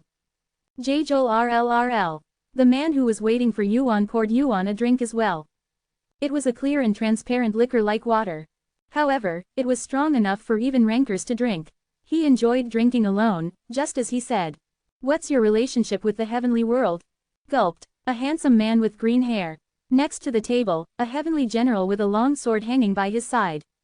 High ranker Li Langjin. He emptied his glass and looked at Yuan. You wanted to meet me? Yuan met his eyes and read his gaze. It wasn't a gaze filled with simple curiosity. His gaze was filled with a complex mix of hostility, interest, and other thoughts. The reason for the hostility was clear. It was probably because of an interview Yuan had done. Li Langjin, a high ranker from the heavenly world who has fought the most with the heavenly demon who became a ranker. Yuan looked at Li Langjin as he emptied his glass. His position as general, he was a man with a high position even in the heavenly world guild. A formidable figure visited from the very beginning. I should have been nervous. Talk. Yuan put down his glass and replied. What kind of connection could there be? It's been years since he's been active. But why? Is there anyone in this tower who doesn't know about the heavenly demon? Orang Jin Gun's eyebrows twitched. Among the legends that Yuan spoke of, his own name must have been mentioned a few times. The heavenly demon was certainly a legendary ranker who deserved respect. Well, there are other reasons besides that. It's a bit personal. What is it? Do I really have to say it? You should know that asking about a player's stats and skills is considered rude. Who? Orang Jin Gun let out a small sigh at Yuan's dignified attitude. To show such composure in front of him, whom even the rankers of the heavenly realm trembled before. But the problem was that he wasn't wrong. It's certainly rude to ask about a player's personal information. You're right. Orang Jin Gun nodded. It was true that Sun Ogong was known to rush headfirst into any situation, but he had another side to him. A conservative idealist. He never did anything that went against his principles. And that was the reason why there were so many rankers who followed Orang Jin Gun. I misunderstood. I thought you might have some connection to that monkey after hearing the news, right? You haven't been in the tower for many years. It was a perfectly reasonable story. Zor. Orang Jin Gun refilled Yuan's empty glass. Yuan took the bottle and filled Orang Jin Gun's glass in return. Thank you. Clink. The two clinked their glasses with the dumplings as a side dish. The meeting had suddenly turned into a drinking party. So, let's talk about us now. Us. The ranker I'm most interested in is the heavenly demon. The guild I'm most interested in is the heavenly realm. Orang Jin Gun looked at Yuan with interest, his hostility gone. Wasn't that a message to us? For some reason, he had a rather favorable look in his eyes. It was burdensome. At Yuan's surprised reaction, Orang Jin Gun laughed nervously and waved his hands. I don't like men like you, so I'd appreciate it if you'd stop looking at me like that. I just like strong people. Is that so? Aren't you called the strongest player? Liang Jingguan's eyes sparkled brighter than ever. I'd like to see your abilities firsthand. I'm no match for the heavenly realm's general. Yuan's words were not out of modesty, but sincerity. Liang Jingguan was a strong player, even stronger than Amaterasu. His ranking must have taken into account his position as the general of the heavenly realm, but rankings never lied. I'm not expecting too much. I just want to see why you're called the strongest player. Liang Jingguan's curiosity about strength remained the same, whether it was in the future or the present. The first time he met Sun Ogong was because of rumors that he was the strongest player at the time. I can't wait to see it. How strong you are, compared to that monkey's player days. Whether you deserve to be called that. Sun Ogong fought and won against the Chimera Creator, who was the test administrator on the 50th floor. The Chimera Creator was a ranker who held a high enough rank to be a test administrator on the 50th floor, which was quite a high floor. The fact that he had fought and won against him meant that Sun Ogong had already possessed the strength of a ranker long before that. I've heard a lot of stories. I know what happened on the 50th floor as well. The 50th floor, the fight with the Chimera creator, the test administrator. Isn't it a story that anyone who knows about it knows? Liang Jingguan made a puzzled expression at Yuan's words as he picked up a dumpling and ate it. How do you know about that? The Chimera creator, who was punished by the administrator because of that incident, was in the tutorial. Yuan continued to speak, stuffing a dumpling in his mouth. The final boss that I took down was the Chimera creator. The Chimera creator? Liang Jingguan's eyes opened wide before narrowing into crescents. He curled up the corners of his lips and clenched his fists tightly under the table. And Yuan met Liang Jingguan's gaze. You said you were interested in the heavenly realm, right? Of course he did. Would you like to come with me? He couldn't hold back any longer and grabbed Yuan's hand. To the heavenly realm. Chapter 215. Next time, I'll visit you separately. Splash. Orang Jingguan sat down and poured himself a drink. He had come all this way to meet someone, but the answer he received was not satisfactory. Next time, that was the answer Yuan gave to his request to go to heaven together. Gulp. For some reason, he felt bitter. At the same time, a smile appeared on his lips, and his eyes filled with strength. He recalled Yuan's eyes that had met his own. He's definitely different from that monkey. Monkey. That was the word Liang Jingguan used when he called the heavenly great sage of the heavens. When Liang Jingguan first saw Sun Ogong, he felt that he was shameless and naked. Compared to that guy, Yuan's personality seemed to be the complete opposite. He was calm in everything he did, and every word he spoke seemed to be well thought out. Even though he was strong, Yuan's personality was almost the exact opposite of Sun Ogong's. But strangely enough, in Liang Jingguan's eyes, Yuan and Sun Ogong overlapped. It wasn't a rational judgment, but an intuition. That's why it was just a simple feeling that he couldn't be sure of. There must be a reason. Liang Jingguan trusted his instincts. His instincts, which had never been wrong, had always helped him overcome adversity at every difficult moment, and as the process was repeated, Liang Jingguan did not simply dismiss even unfounded feelings. But this time, even that feeling was failing to properly judge Kim Yuan. Will he be a threat to us, or a gain? Creak. Liang Jingguan, who had finished drinking a whole bottle of alcohol, got up from his seat. Well, I guess we'll find out as we go along. Heaven was a city located at the highest point in the world. The land that rose above the clouds and into the sky seemed like a city of gods looking down on humans. A city the size of a small country. 4 days had passed since Liang Jingguan returned to heaven. As usual, Liang Jingguan was sweating in the training ground and wielding his enyu when one of his subordinates came to him. General, sir. The subordinate who had stepped into the training ground fell to his knees on the floor, unable to withstand the weight pressing down on him. He was also a formidable ranker, but the weight applied to the training ground was too much for him to stand. What's the matter? Step. Liang Jingguan, who had been swinging his enyu with his shirt open, approached him, wiping his body with a towel that had been placed to one side. His subordinate's tongue hung out as he looked at him, who seemed unaffected. How can he swing such a heavy thing in this weight? Liang Jingguan's enyu had been famous for its unusual weight since the old days. The weight of the enyu was dozens of times heavier than ordinary weapons, and in this gravity, which even the most formidable rankers found difficult to withstand, Liang Jingguan was wielding it like a toothpick. The strongest man next to Heracles. That was the world's description of Liang Jingguan. A guest has arrived. A guest? My guest. He is not your guest, General, but the guest you were looking for. I was looking for him. Liang Jingguan wondered for a moment who he was talking about, and his eyes wavered for a moment. Then, he walked briskly past his subordinate. The subordinate, whose body was crushed by gravity, was startled and asked. General, what about me? If you are a general of heaven, overcome this adversity on your own. What? The subordinate's eyes widened and he shouted with a shocked face. General. His knees would not budge, and he thought to himself that he had met the wrong person. Liang Jingguan hurriedly changed his clothes and went outside. Kim Yuan came to see me. He had clearly refused his offer to go to heaven together. I'll have to come and visit you another time. As most people would say, Li Rangjin-kun thought that it would be a refusal. In reality, Kim Yuan was famous for not joining any guilds. However, was that not a refusal? If that was just him needing time to think, then he might really come to heaven. Li Rangjin-kun's heart started to race. Kim Yuan will come to heaven. Kim Yuan's first impression was that of a calm and strong warrior. However, Li Rangjin-kun strangely saw Sun Wukong in Yuan's face. The strongest player. Like that title, Yuan had the qualities to become a top high ranker someday. If only Sun Wukong was on heaven's side. He had thought about that countless times. But now, the situation where that future could be drawn was occurring. General, where is Kim Yuan? Li Rangjin-kun, who wore an armor as if it were casual clothing, looked around the estate. He couldn't see Yuan no matter how hard he looked. He thought that Yuan would definitely be here if he had come to find him. He isn't here. He's not here. Then where did he go? That, the soldiers, who had been looking at Li Rangjin-kun's expression, answered. He's sightseeing. This is the path leading to the peach forest, one of heaven's prides. If you look over there, you'll see a path made of tall trees.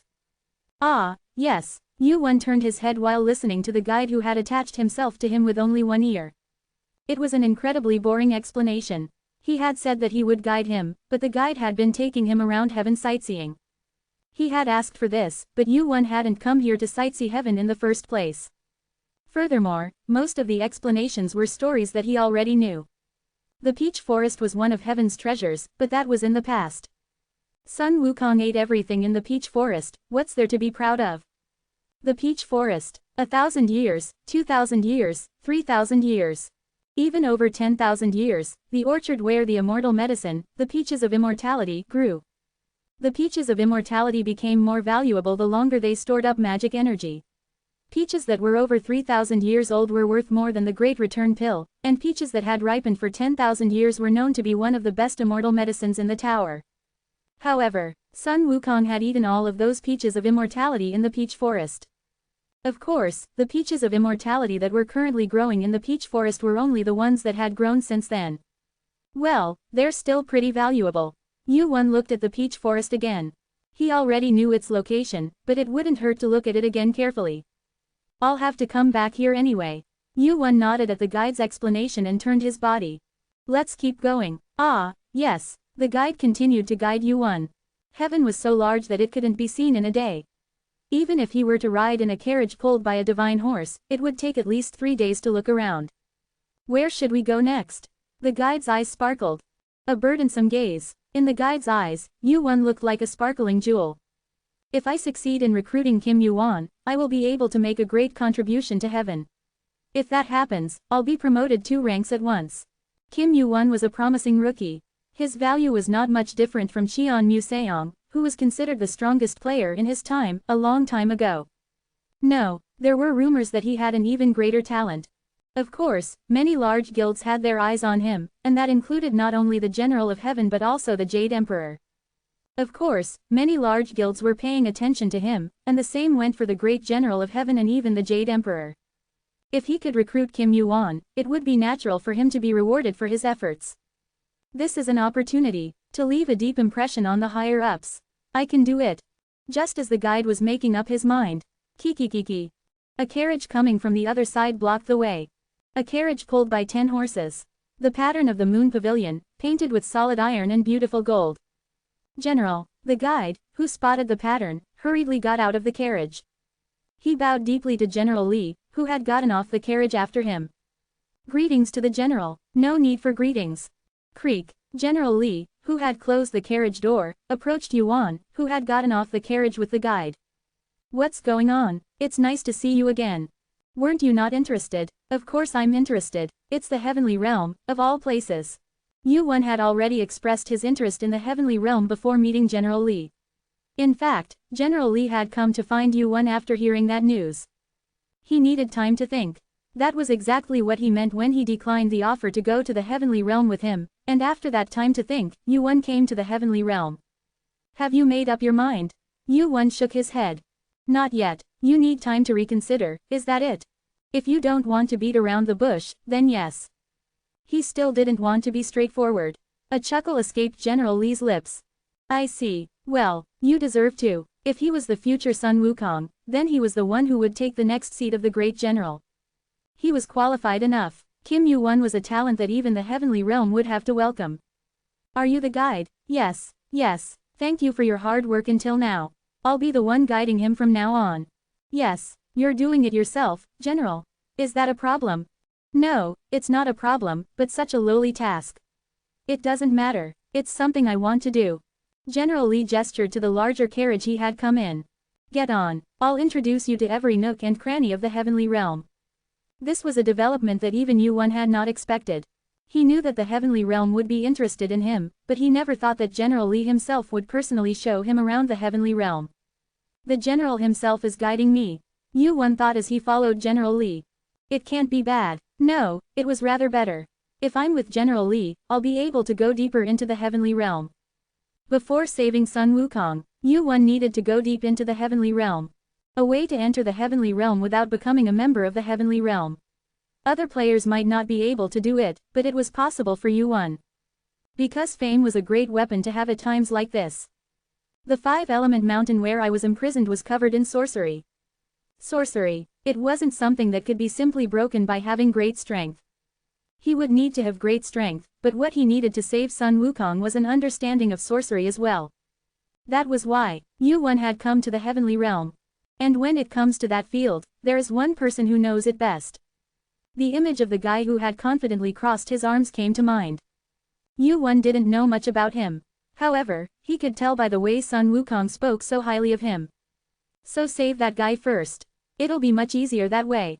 The arch-rival of Pyeongchien Dizong, who fought in the war against the heavenly realm with him. Pyeongchien Dizong, a demon king with the name Great Sage, equal to heaven, along with the name Great Strength King. He was the one who was sealed somewhere in the heavenly realm. Chapter 216. Yuan was escorted around the heavenly realm by General Oranjingu. It was uncommon for someone as high-ranking as a general to personally guide someone. Naturally, it attracted the attention of those around them. As the evening grew dark, it has gotten quite late. General Oranjingu, who was watching the setting sun, signaled for the carriage to stop. How about we have dinner together? Not a simple meal like the last time we met, but a proper one this time. I do not particularly enjoy eating meals with others.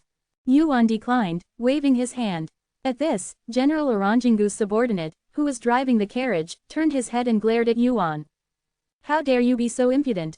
That's enough. General Oranjingu waved his hand. Eating is something you do if you want to, and you don't if you don't want to. There is nothing wrong with declining. My apologies. I did not force you. Why are you apologizing for declining?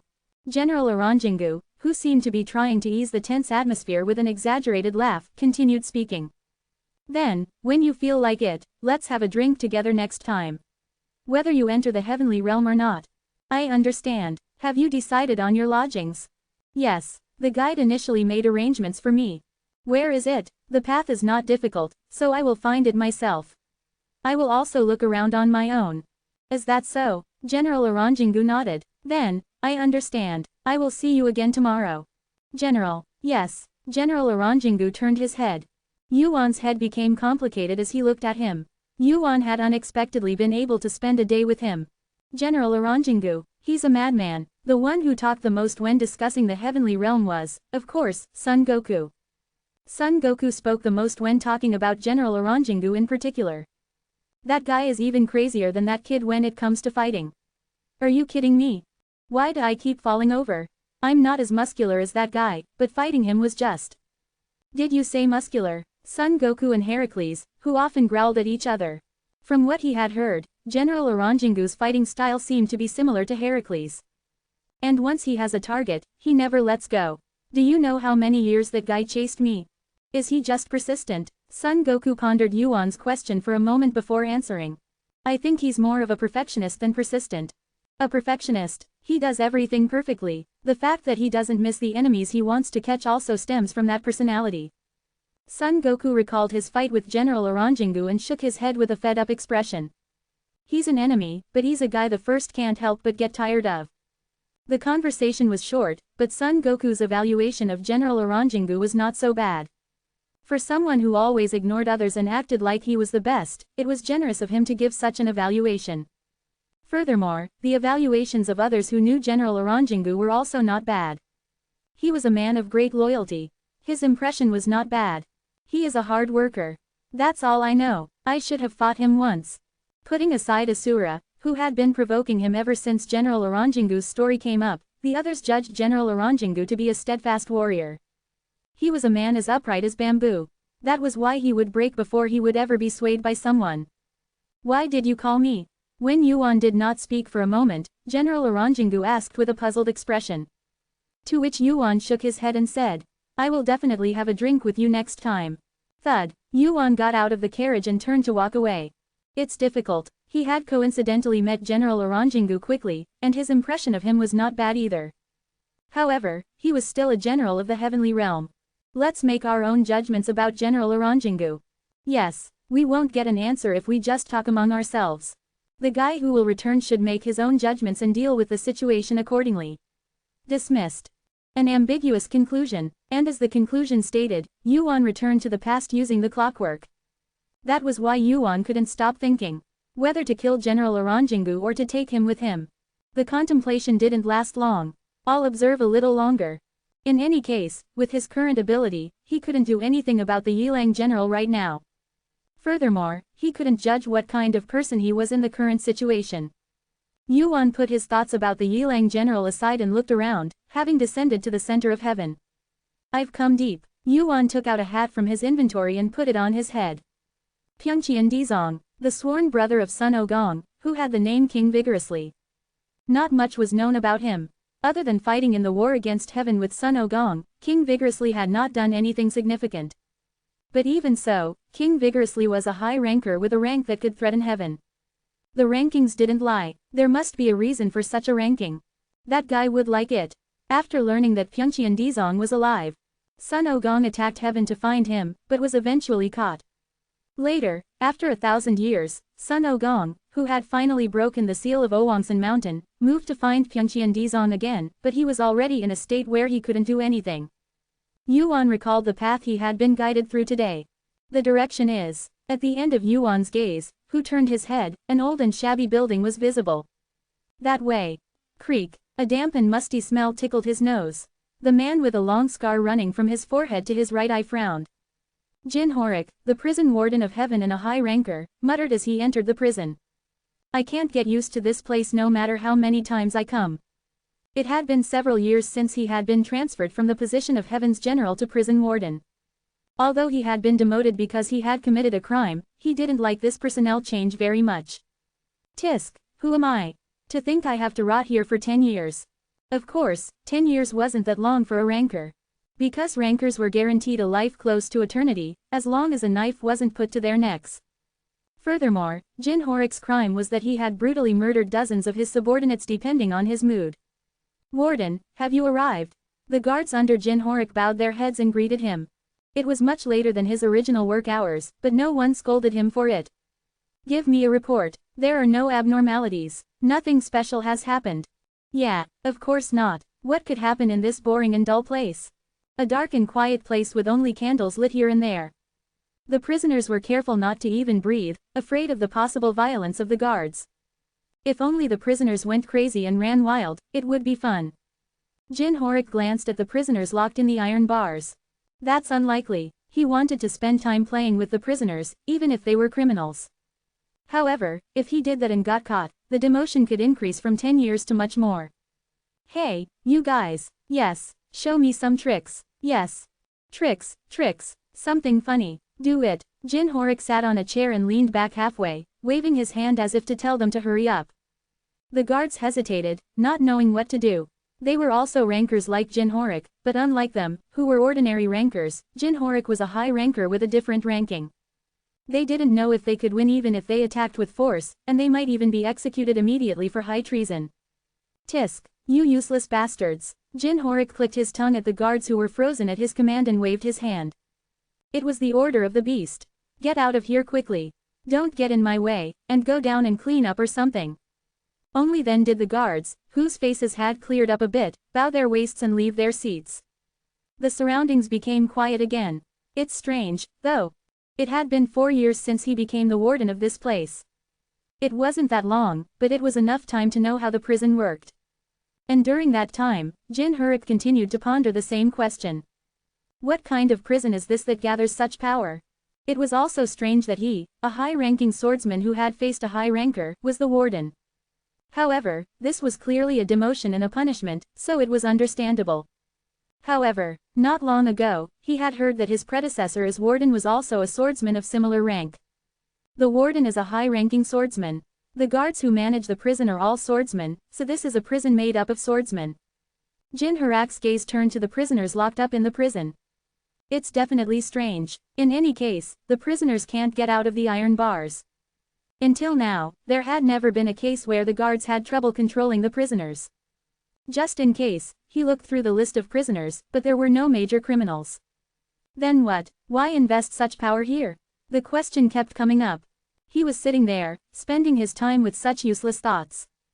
Creak. The prison door opened. For a moment, the moonlight outside streamed in. Soon, thud, the prison door slammed shut again. Quote. Jin Harak sensed something strange. Did I leave the door open? He clearly remembered locking the door when he came in. Jin Harak got up from his seat and approached the man who had come in. No one but the administrator is allowed in here. Go back. Jin Harak. The man recognized him. Could it be a familiar face? Jin Harak stared at the man's face. It was definitely the first time he had seen the face. Although his face was quite well known to the public, the look in the man's eyes did not seem to be simply recognizing his face. Do you know me? Are you the warden? So, it's better. What's better? Scart. A familiar sound came from nearby. The sound of a sword cutting through solid bone. It was a sound that Jin Harak had also made with ease. However, the direction the sound came from, whether it was moving his body or the flow of his thoughts, everything became unnatural and slow. After a while, Jin Harak realized. In my body. Splash. Blood spurted upwards. Blood splattered on the low ceiling, but the black ceiling was barely stained. Creak. Wu Won put his sword back in its sheath and continued. Fortunately, the one who should die is where he should die. Jin Harak's body collapsed on the floor. He was one of the many swordsmen who had fought alongside Wu Won after the Outer's invasion. The problem was that while he ran away enough to be noticeable in the fight against the Outer, he often caused trouble for the swordsmen inside by picking fights. And in the end, he even swung his sword at the swordsmen who were on the same team. Those who are not needed should be mercilessly thrown out. It was just as important to Wu Won as saving someone. It's here. Wu Won, who had cut down Jin Harak, looked down at the underground passage that stretched long beneath the stairs. The Great Strength King. Prison. There is a saying that if you want to hide a tree, you hide it in a forest. Unlike Sun Ogong, who was sealed on Oang Mountain, the Great Strength King was sealed in the prison of heaven. Of course, his form was different from that of the other prisoners. As long as he knew where he was sealed, it wasn't difficult to find him. Now it's a race against time. How long would it take for the outside world to notice the situation here? Probably between 30 minutes and 2 hours at the shortest. If there was a problem with the guard's shift change, they would notice that there was a problem in the prison. The location is the bottom floor. Whoosh. Won lights the way. Wu Won's eyes burned red. Breakthrough. Chapter 217. The staircase was deep. Unbelievably so. The heavenly prison doesn't have much history behind it. Block them. Damn it, what kind of intruder is this? How many of them are there? 1. Wu Won whispered to the voices chasing him from behind. Ares. Arthur. Swish. The shadows cast by the torches flickered. Go to the entrance and make sure no one gets out. Rustle. The two undead began to move. No one would be able to escape from the inside out now. It was created all of a sudden and started imprisoning criminals. And it happened very unnaturally. Sun Wukong was different from usual when he said those words. Did he seem a little smarter? It seemed like he had studied and researched in his own way while looking for the great sage. I think that prison was made because of my big brother. Over here, catch him. They ran into prison guards as they went down to the basement. Wu Wen's eyes, which had been brightened by the fire eyes, caught sight of them. They're all rankers. There weren't many of them. However, each and every one of them was a ranker. They were high-ranking personnel that were too good to be rotting away in a prison like this. This is unnatural after all. Sun Wukong's words started to gain strength. This wasn't an ordinary prison. This was a forest made to imprison the great sage, just as Sun Wukong had said. The prisoners trapped in the prison were the trees that made up the forest, and the rankers here were the fierce beasts that protected the forest. Rumble. The inside of the prison became brightly lit. Purple flames poured down like waves towards the bottom of the stairs. What? Block it. Kwa. The guards' mana and holy fire clashed. The guards' bodies rolled down the stairs as if they had been swept away by a giant wave. Some of the guards screamed in surprise as they were engulfed in flames and lost consciousness. This guy is no joke. Call for backup. The player kit isn't working. Do you think the player kit will work in this mess? Go outside and call for anyone. Damn it, what's this bastard's goal? There were no prisoners who were strong enough to cause this much chaos. Therefore, the guards, who hadn't thought that there would be a time when the prison would be attacked, were thrown into confusion. However, the situation outside wasn't much better. What are these guys? The door is frozen. Poof. ZZZT, ZZZT, ZZZT. Ares blocked the door, and Arthur froze the area around it. The guards who had tried to go outside to call for help were unable to get through the two of them and had their necks cut. What the hell is going on? A chaotic situation. Wu-in continued to go down without paying any attention to it. Just how many floors underground was this? I've gone down more than 10 floors. He hadn't thought that the prison would be this deep underground. All he had heard from Sun Wukong was that the great sage was imprisoned at the very bottom of this prison, but he hadn't heard how many floors there were. Do I need to go down further? He wanted to smash the ground and go down. However, if he used too much mana, they would notice it outside much faster. No, maybe some of them had already noticed that something strange was happening in the prison. It's a race against time anyway. Creak. Wu-in clenched his fist that was wearing the heart of Uranus. I don't know. He didn't have time to think right now. Crackle. Lightning burst out of his hand. The inside of the dark prison was instantly lit up. And right after that, flash, kaboom, the ground sank in due to the impact that had hit the floor. The impact that slammed into the ground caused the surface of the earth to sink. Raising his head and looking at Wu Wan, Wuma Wangshis were not much different from the beginning. The iron bars holding the prisoners captive shattered and fell down several floors. I'm free. Eek, what are you doing? Run. The prisoners escaped through the broken iron bars. Yu-Wan didn't pay much attention to them. They were just trees to hide the great strength king. There might be some who had really committed serious crimes, but if so, heaven would probably catch them again soon. Even if they didn't, they can't get out anyway. The exit was guarded by Ares and Arthur. As long as Arthur, a high-ranking ranker, and Ares, a top-ranking ranker, were holding their ground, the prisoners trapped here wouldn't be able to break through even if they all rushed in. The problem was not inside here. Crackle. Heart of Oranos creates. Thunderbolt. A thunderbolt erupted from Yu-Wan's hand. The force wrapped around his fist and headed down to the ground once again. Once. Boom. More. KWA rung. Bururur. KWA kwang. Several floors collapsed in an instant. A total of about 40 floors. If this underground had been turned upside down, it would have been the tallest building in heaven. How on earth did they build such a deep prison? Then. Thud. Yu-Wan's fist hit something hard. Iron bars. Unlike the floors that had been breaking like tofu so far in the other iron bars, the iron bars under Yu-Wan were hard and did not break. Naturally, Yu-Wan's gaze turned to the prisoner trapped in the dense iron bars. Unlike the other prisoners, the iron bars were excessively strong. A tall man whose whole body was bound with chains even denser than the iron bars. His skin and hair were so white, almost transparent, as if he hadn't seen light for a long time, and he had a single horn on his head. The moment he saw the man, Yu-Wan was sure. It's Wuma. Yu-Wan hurriedly climbed down from the iron bars. As Yu-Wan stood in front of him, the sleeping man opened his eyes. What a racket, it's time to go, Yu-Wan said, meeting the eyes of the man who had raised his head.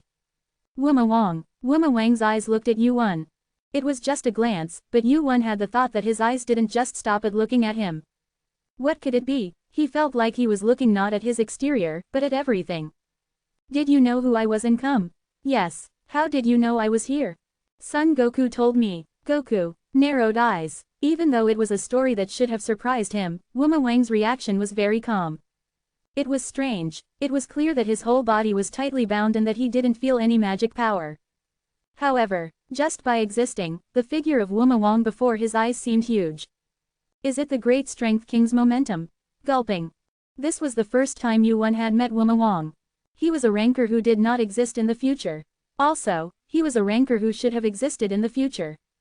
Someone you have to save. There must be many, but Pyeongchien Dizong, you must save him. Pyeongchien Dizong, right, I had forgotten. Pyeongchien Dizong, he was really great. Even if it wasn't a war with heaven, his influence on this tower since ancient times has been enormous. I've heard a lot of stories. Before Hercules appeared, he was the strongest strongman. He was also the best in magic. Odin, Kronos, Vishnu. The oldest rankers in this tower all spoke a word as they recalled Wuma Wang. Of course, Yu-won couldn't help but have expectations for their stories. What kind of person was Wuma Wang? How strong was he that they all praised him? Why on earth was he trapped in such a place? That guy can't know that I'm here. Lifting his head and looking at Wu Wan, Wuma Wang's gaze wasn't much different from before. It was as he said. Sun Ogong didn't know that Wuma Wang was here. At least, the Sun Ogong of this time didn't. Furthermore. And he's already dead. It seemed there was some kind of misunderstanding. What do you mean? It's just as I said. There's no way he could have survived the war with the Heavenly Realm. If he had won, the Heavenly Realm would have been reduced to ashes, and if he had lost, he would have died.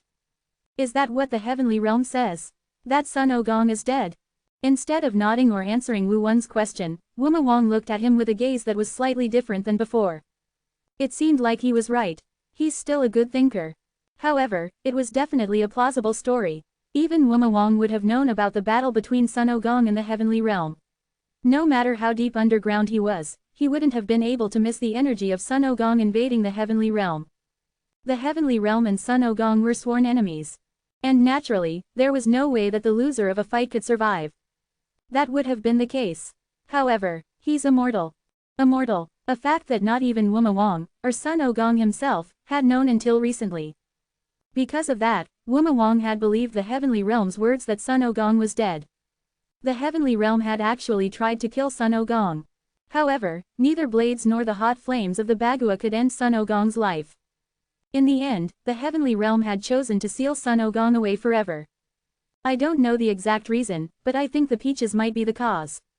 Peaches, immortal, Wuma Wang mulled over Wu Won's words. And as he did, Wu Won continued to speak. Sun Ogong has been sealed. The location is Ogwangsan Mountain. It's the place where he was born. Ogwangsan Mountain. In order to break the seal, you must first break the spell. I've heard that you are the best in this tower when it comes to spells. Wu Won bowed his head. Please help me save him. Even if you say that.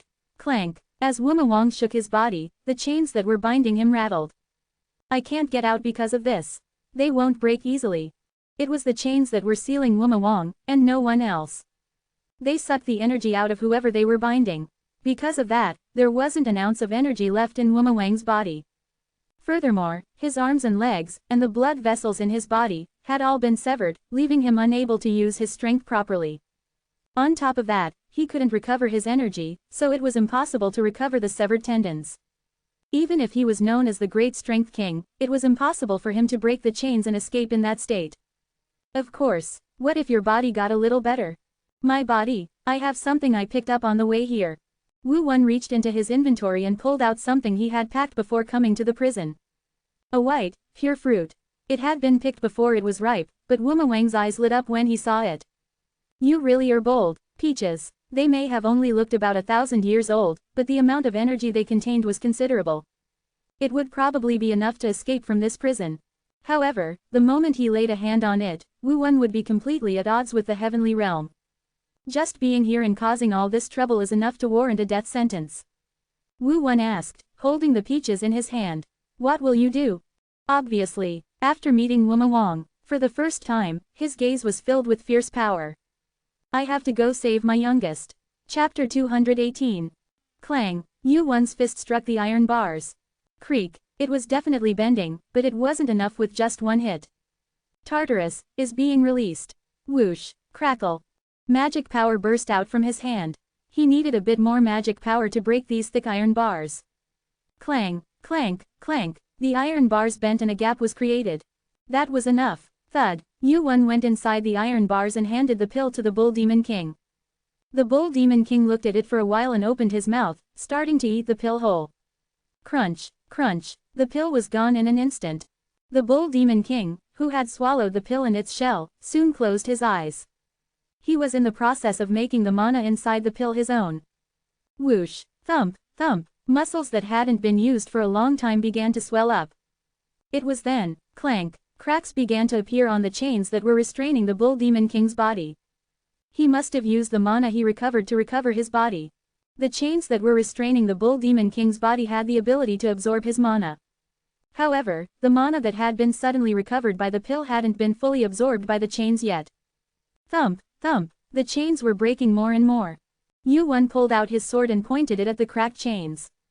Now's the time. Swoosh. A bright red light burst out from a point where there was no light in the underground.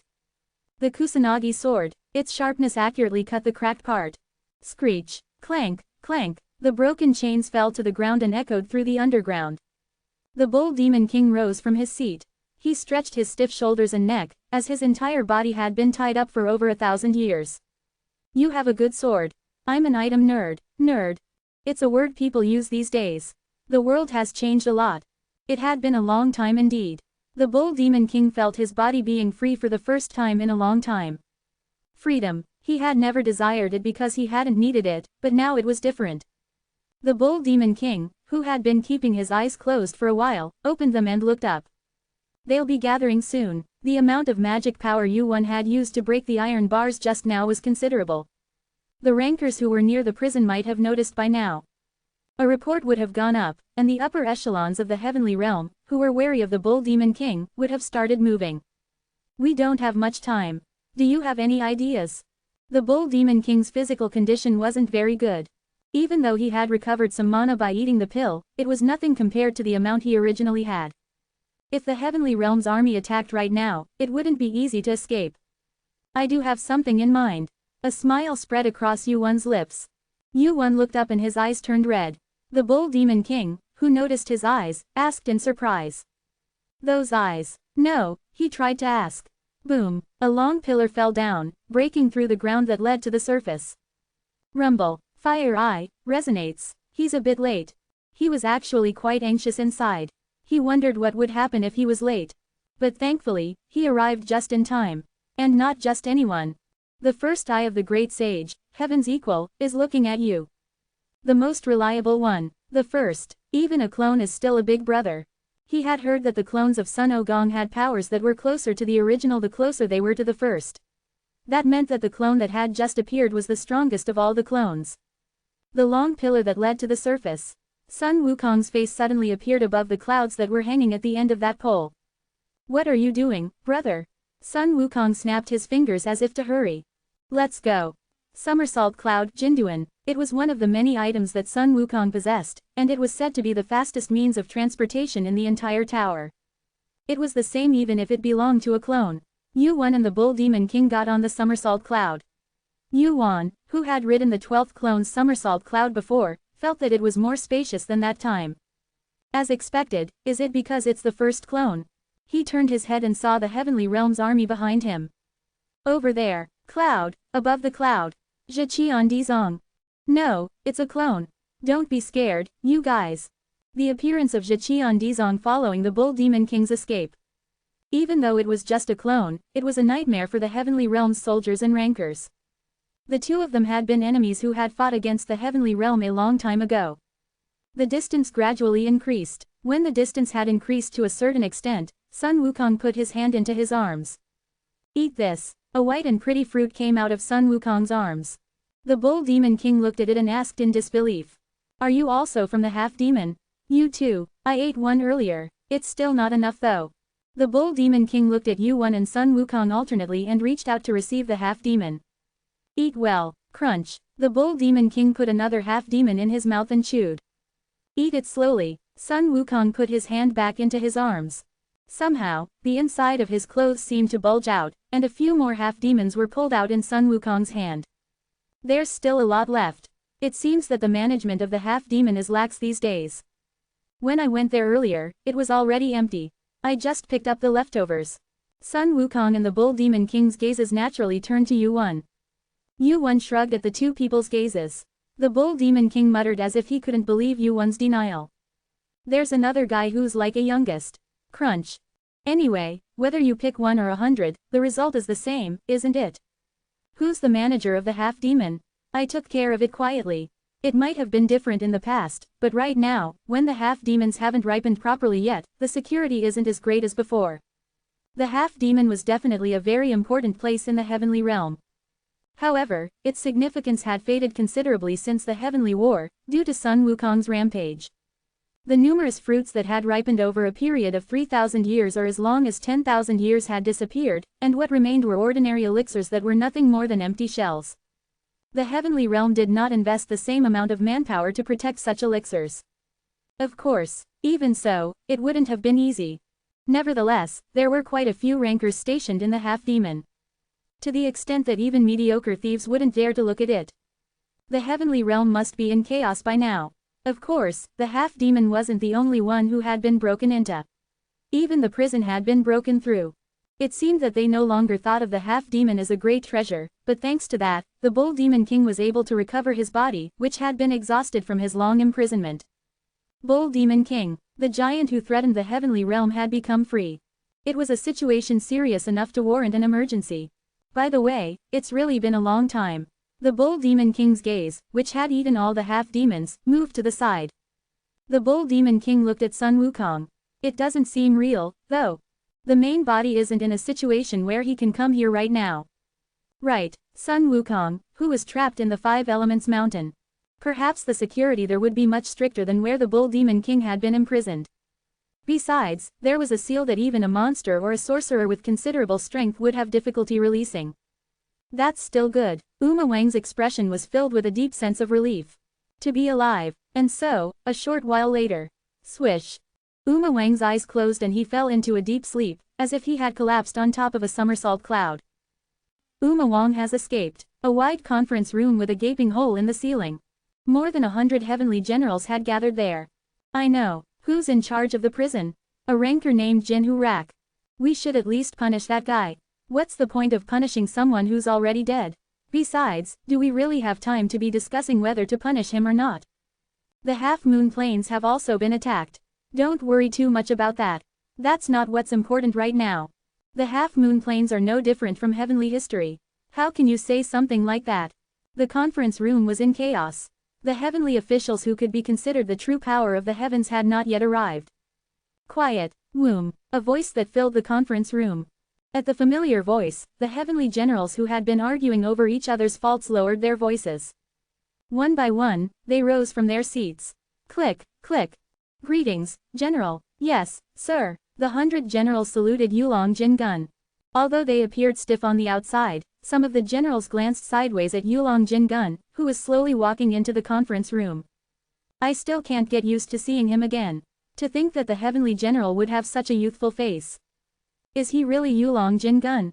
No matter how much a ranker's outward appearance doesn't match their age. The rankers who had recently been appointed as heavenly generals. They had yet to see Yulong Jingun fight. That was understandable. Since the war with Sun Ogong, the heavens had not had any major battles. Even during the large-scale subjugation of monsters, Yulong Jingun had hardly participated. However, I heard that Uma Wang has escaped. The story was different when it came to matters involving Uma Wang and the Great Sage, Heaven's Equal. You mean the Great Sage, Heaven's Equal's avatar appeared? He was the protagonist who had led the heavenly war to victory.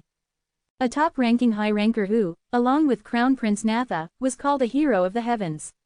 It wasn't for nothing that he was in the position of heavenly general and was spoken of as a symbol of the heavens. The current situation was unfolding quite similarly to the heavenly war. At that time, it was the Great Sage, Heaven's Equal who had escaped, but this time it was Uma Wang who had escaped. And since those two were intertwined, Yulong Jingun had no intention of simply watching the problem unfold as he had done until now. Yes, he used a somersault cloud to take Uma Wang and leave the heavenly realm. If he left, where did he go? We don't know that yet. Of course, there were no rankers in the heavens with the mobility to track a somersault cloud. It was an obvious result. Since he hadn't expected much, Yulong Jingun didn't reprimand them. Instead, if Sun Ogong had entered the heavens, there must have been signs of it long ago. The heavenly boundary network can't be that weak. Breaking through the heavenly boundary network, infiltrating the prison, and rescuing Uma Wang. No matter how he thought about it, he couldn't understand how they had failed to notice Sun Ogong's presence until now. What if the rescue of Uma Wang and Sun Ogong's infiltration were carried out separately? If someone had rescued Uma Wang and Sun Ogong's avatar, who had broken through the heavenly boundary network, had taken the rescued Uma Wang away, it would make sense. That's why Yulong Jingun was convinced. This is the work of someone on the inside. This wasn't the work of Sun Ogong's avatar alone. Speak your minds. Yulong Jingun's gaze swept over the 100 generals. Who did this? Chapter 219. As he spoke, Wu Wen looked alternately at the clone of Sun Ogong and the Wuma King, who were sitting on the windowsill. Whose doing is this? Quote quote, quote quote. No answer came to the question.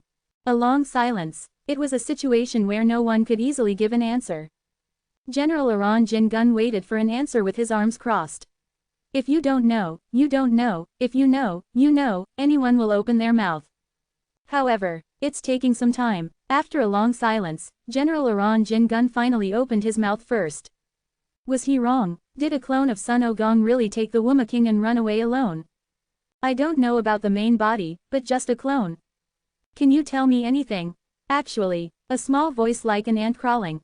However, the gazes of the people in the room, including General Iran Jin Gun, reacted to that one voice and gathered into one. There is one piece of information that is hard to believe. Unbelievable information. It's Kim Yu-won. Kim Yu-won. For a moment, General Iran Jin Gun wondered what this was all about. Kim Yu-won, are you talking about the one who broke through the strict security, broke the iron bars, and rescued the Wuma King? Tell me in detail. I'm telling you this based on the testimonies of the guards and the circumstances. Also, Kim Yu-won disappeared last night. Is there an eyewitness? The guards didn't see him properly because his face was half covered and it was too dark. The general who pointed to Yu-won as the culprit nodded his head. Of course, I'll have to check with mana induction. What are the chances? As of now, it's over 70%. Why do you think so? If you just look at the circumstances, it's over 90%, but it's hard to believe that Kim Yu-won, who hasn't even become a ranker yet, has such abilities. Really? Talk. General Iran Jin Gun tapped the long table surrounded by 100 generals with his finger. With a complicated expression on his face, he was lost in thought for a while. And soon, General Iran Jin Gun opened his mouth. Then I guess it must be certain. Certain. Kim Yu-won's skills are real. I guarantee it. Yes. At General Iran Jin Gun's words, the generals gathered in the room looked puzzled. The greatest general in the world came out and guaranteed his skills. Even the generals who had been in heaven for a long time, this was the first time they had seen such a thing. Come to think of it, the general went to pick up Kim Yu-won himself. I heard that he spent a day showing him around the heavens. To that extent, really. Even though the possibility was 70%, they thought it was nonsense. What kind of place is the prison of heaven? Even the prisoners who were being held, the guards who guarded the place were all made up of rankers. Furthermore, the warden of the place, Jin Hu-rak, was the promising Jin Hu-rak, who was known even within the heavens. If you add dozens of more guards to that, it would create an iron fortress that even a mid-high ranker would find difficult to penetrate. Is that possible? It will be possible, General Iran Jin Gun's definite answer. In addition to that, he has a track record of fighting and defeating Ares of Olympus. When the fight between Yu-won and Ares, which was identified through Heaven's intelligence, was mentioned, the general's doubts gradually subsided. If so, it might really be. But why the hell did Kim Yu-won do such a thing? Maybe he's in collusion with the Demon King's side. Or, no one doubted General Iran Jin Gun's words any longer. Now, the topic of the meeting had changed to why Kim Yu-won had rescued the Wuma King. And in the meantime, I don't know what the purpose is, but I know what the next target is. General Iran Jin Gun pointed out the next destination for Wuma King and Yu-won. Next is, I will save Sun Ogong. A small hut in a secluded forest. It was the words that Yu-won uttered to the Wuma King who had woken up there. I guess they'll be expecting it too. The two of you are inseparable. Yu-won alternated glances between the clone of Sun Ogong, who was sitting on the windowsill, and Wu Ma-wong as he spoke. Wu Ma-wong, who had just awoken from a deep sleep, nodded his head at his words. The order is correct. If there is a spell that can seal that guy, I should be able to break it. It was great confidence. He was saying that he would be able to break a spell that no one else could break. Normally, showing such confidence would make it seem like you didn't have any. However, for some reason, Yu-won found Wu Ma-wang's confidence to be quite believable. However, even so, it's true that our vigilance will be greatly increased thanks to you. Naturally, the heavens became more alert because of this incident. In the first place, it would be difficult to save Sun Ogong without Wu Ma-wang, so the order was correct, but it was difficult to say that the results were good. At the very least, either General Irang Jin or Prince Nada will be stationed there. In addition, numerous rankers from the heavens will be guarding that place. Wu Ma-wang thought back to the time of the Heavenly War. The war he had with the heavens. He shook his head without having to think too deeply about it. It will be difficult with just the three of us. Saving Sun Ogong was also important to Wu Ma-wang. And that was why Wu Ma-wang wanted a more certain force. If he were to lose again and be imprisoned, he didn't know when he would have such good luck again. Wu Ma Wang was prudent and calm. It wasn't easy for someone who should be the most excited to be so calm right now. He's the complete opposite of Sun Ogong. When Yu Wen first met Wu Ma Wang, he couldn't believe that he was Sun Ogong's closest brother. What if the two had been in opposite situations? Sun Ogong would have probably rushed in to save Wu Ma Wang without regard for fire or water. No, actually, he did. The reason Sun Ogong was imprisoned on Mount Wuxing right now was because of that, so it wasn't a probably. Still, it was fortunate.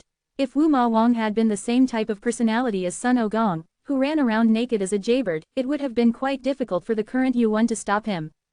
With this difference in personality alone, Wu Ma Wang's power had increased more than Yu Wen had initially thought.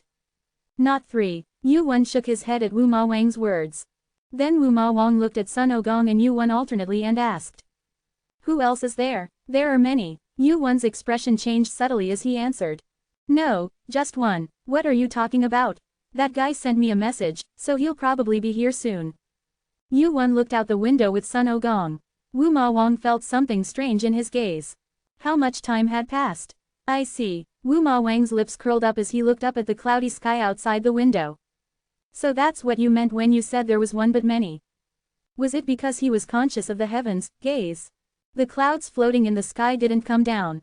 If those many clouds were to descend to the ground at a time like this, they would definitely be noticed by the heavens. They really have all gathered.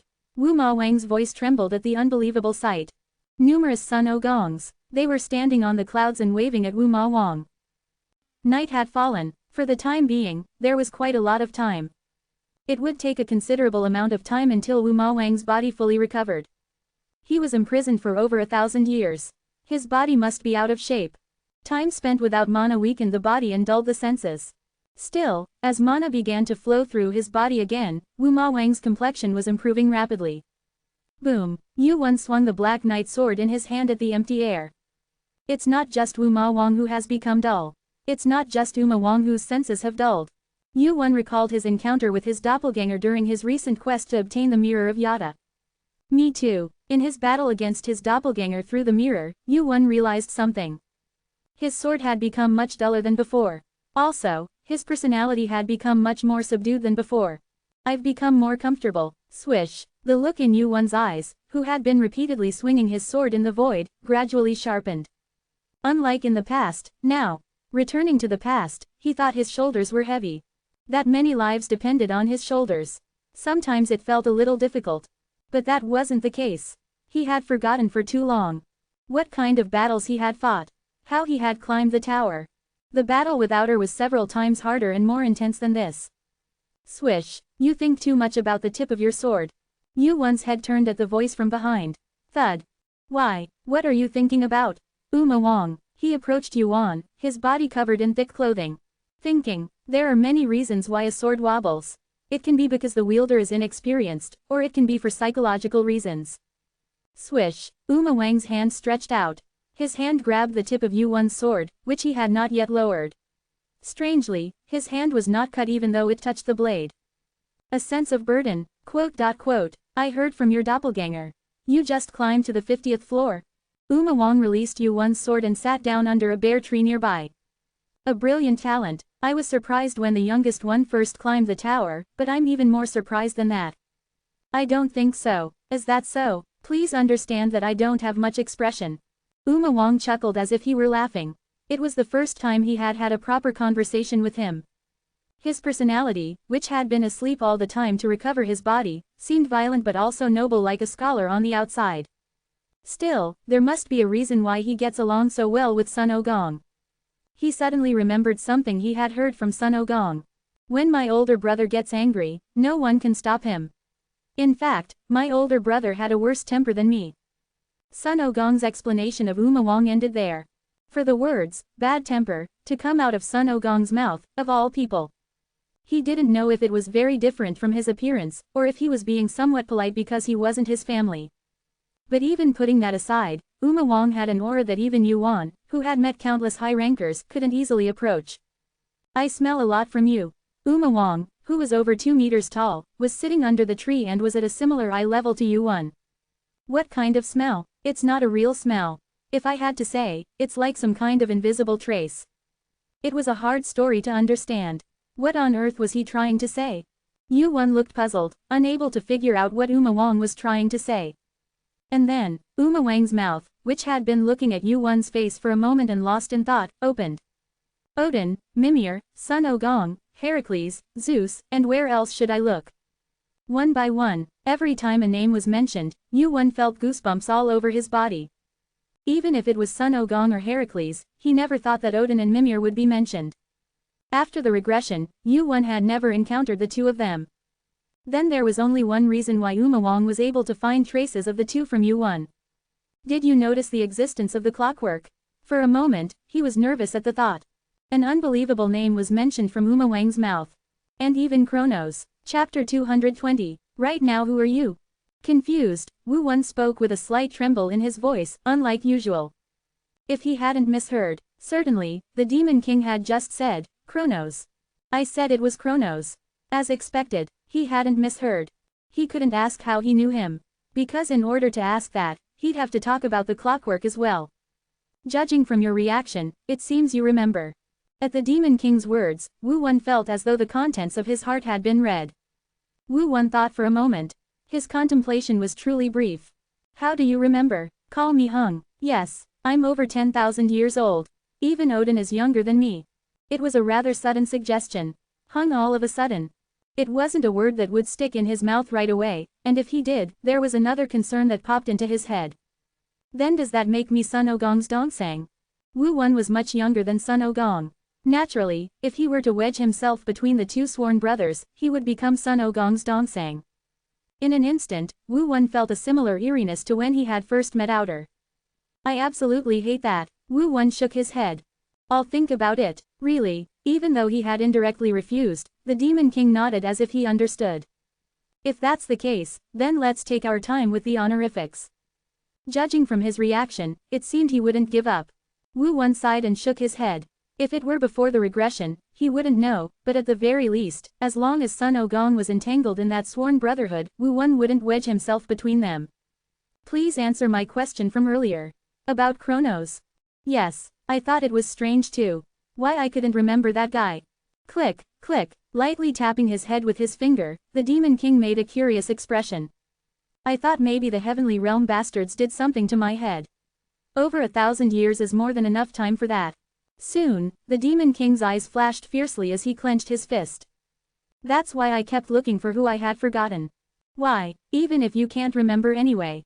Because I can't remember. What if I have another Dongsang? It was an uncertain guess. However, inside the Demon King's head, who had forgotten Chronos, there were other brothers including Sun Ogong. What if the one he had forgotten was one of them? With that thought, the Demon King tried to search for his memories. It's not witchcraft, and it's not a special skill. It's not like they planted something inside my head either. Ever since he had escaped from prison, the Demon King had tried to recall someone he had forgotten while recovering his body and looking at Wu-won. And it had already been 5 days since he had started searching for a way. And just now, I was able to figure out why I had forgotten the someone I was looking for. Why is that? It's causality, causality, causality. I had to answer this question, at the very least. Causality that this world has forced upon him, which he must forget. A power strong enough to penetrate the world. The Demon King was unaware of the existence of the clockwork. He had only discovered these facts in the process of tracing his memories of Chronos. He was known as the top warlock in the tower. Even Odin, who was known as the top magician in the tower, would miss his abilities as a warlock. The Demon King had broken through the power of causality and noticed the existence of the clockwork. Odin, Mimir, Chronos. There are other beings that I don't know about. Their powers banished Chronos from this world. It was a fairly accurate story. He hadn't guessed as far as the item known as the clockwork, but the Demon King had almost exactly pinpointed the reason why Chronos had disappeared from this world. What does that have to do with you? It's a bit complicated. Sun Wukong was the only one who had told him about the clockwork and Outer. There were 2 reasons for this. Firstly, his help was absolutely necessary on the 50th floor, and secondly, because he could trust Sun Wukong. The problem also lay in the second reason. The Demon King. Known as the Great Strength King, a being called the best in this tower not only in terms of strength but also in warlock abilities, and Sun Wukong's sworn brother. However, it hadn't been long since he had gotten to know him. I am in your debt. That was why Yuan hesitated to answer. A debt that would be difficult to repay. What debt? It's difficult to say. Rather than making excuses, it was better to say that a secret was a secret.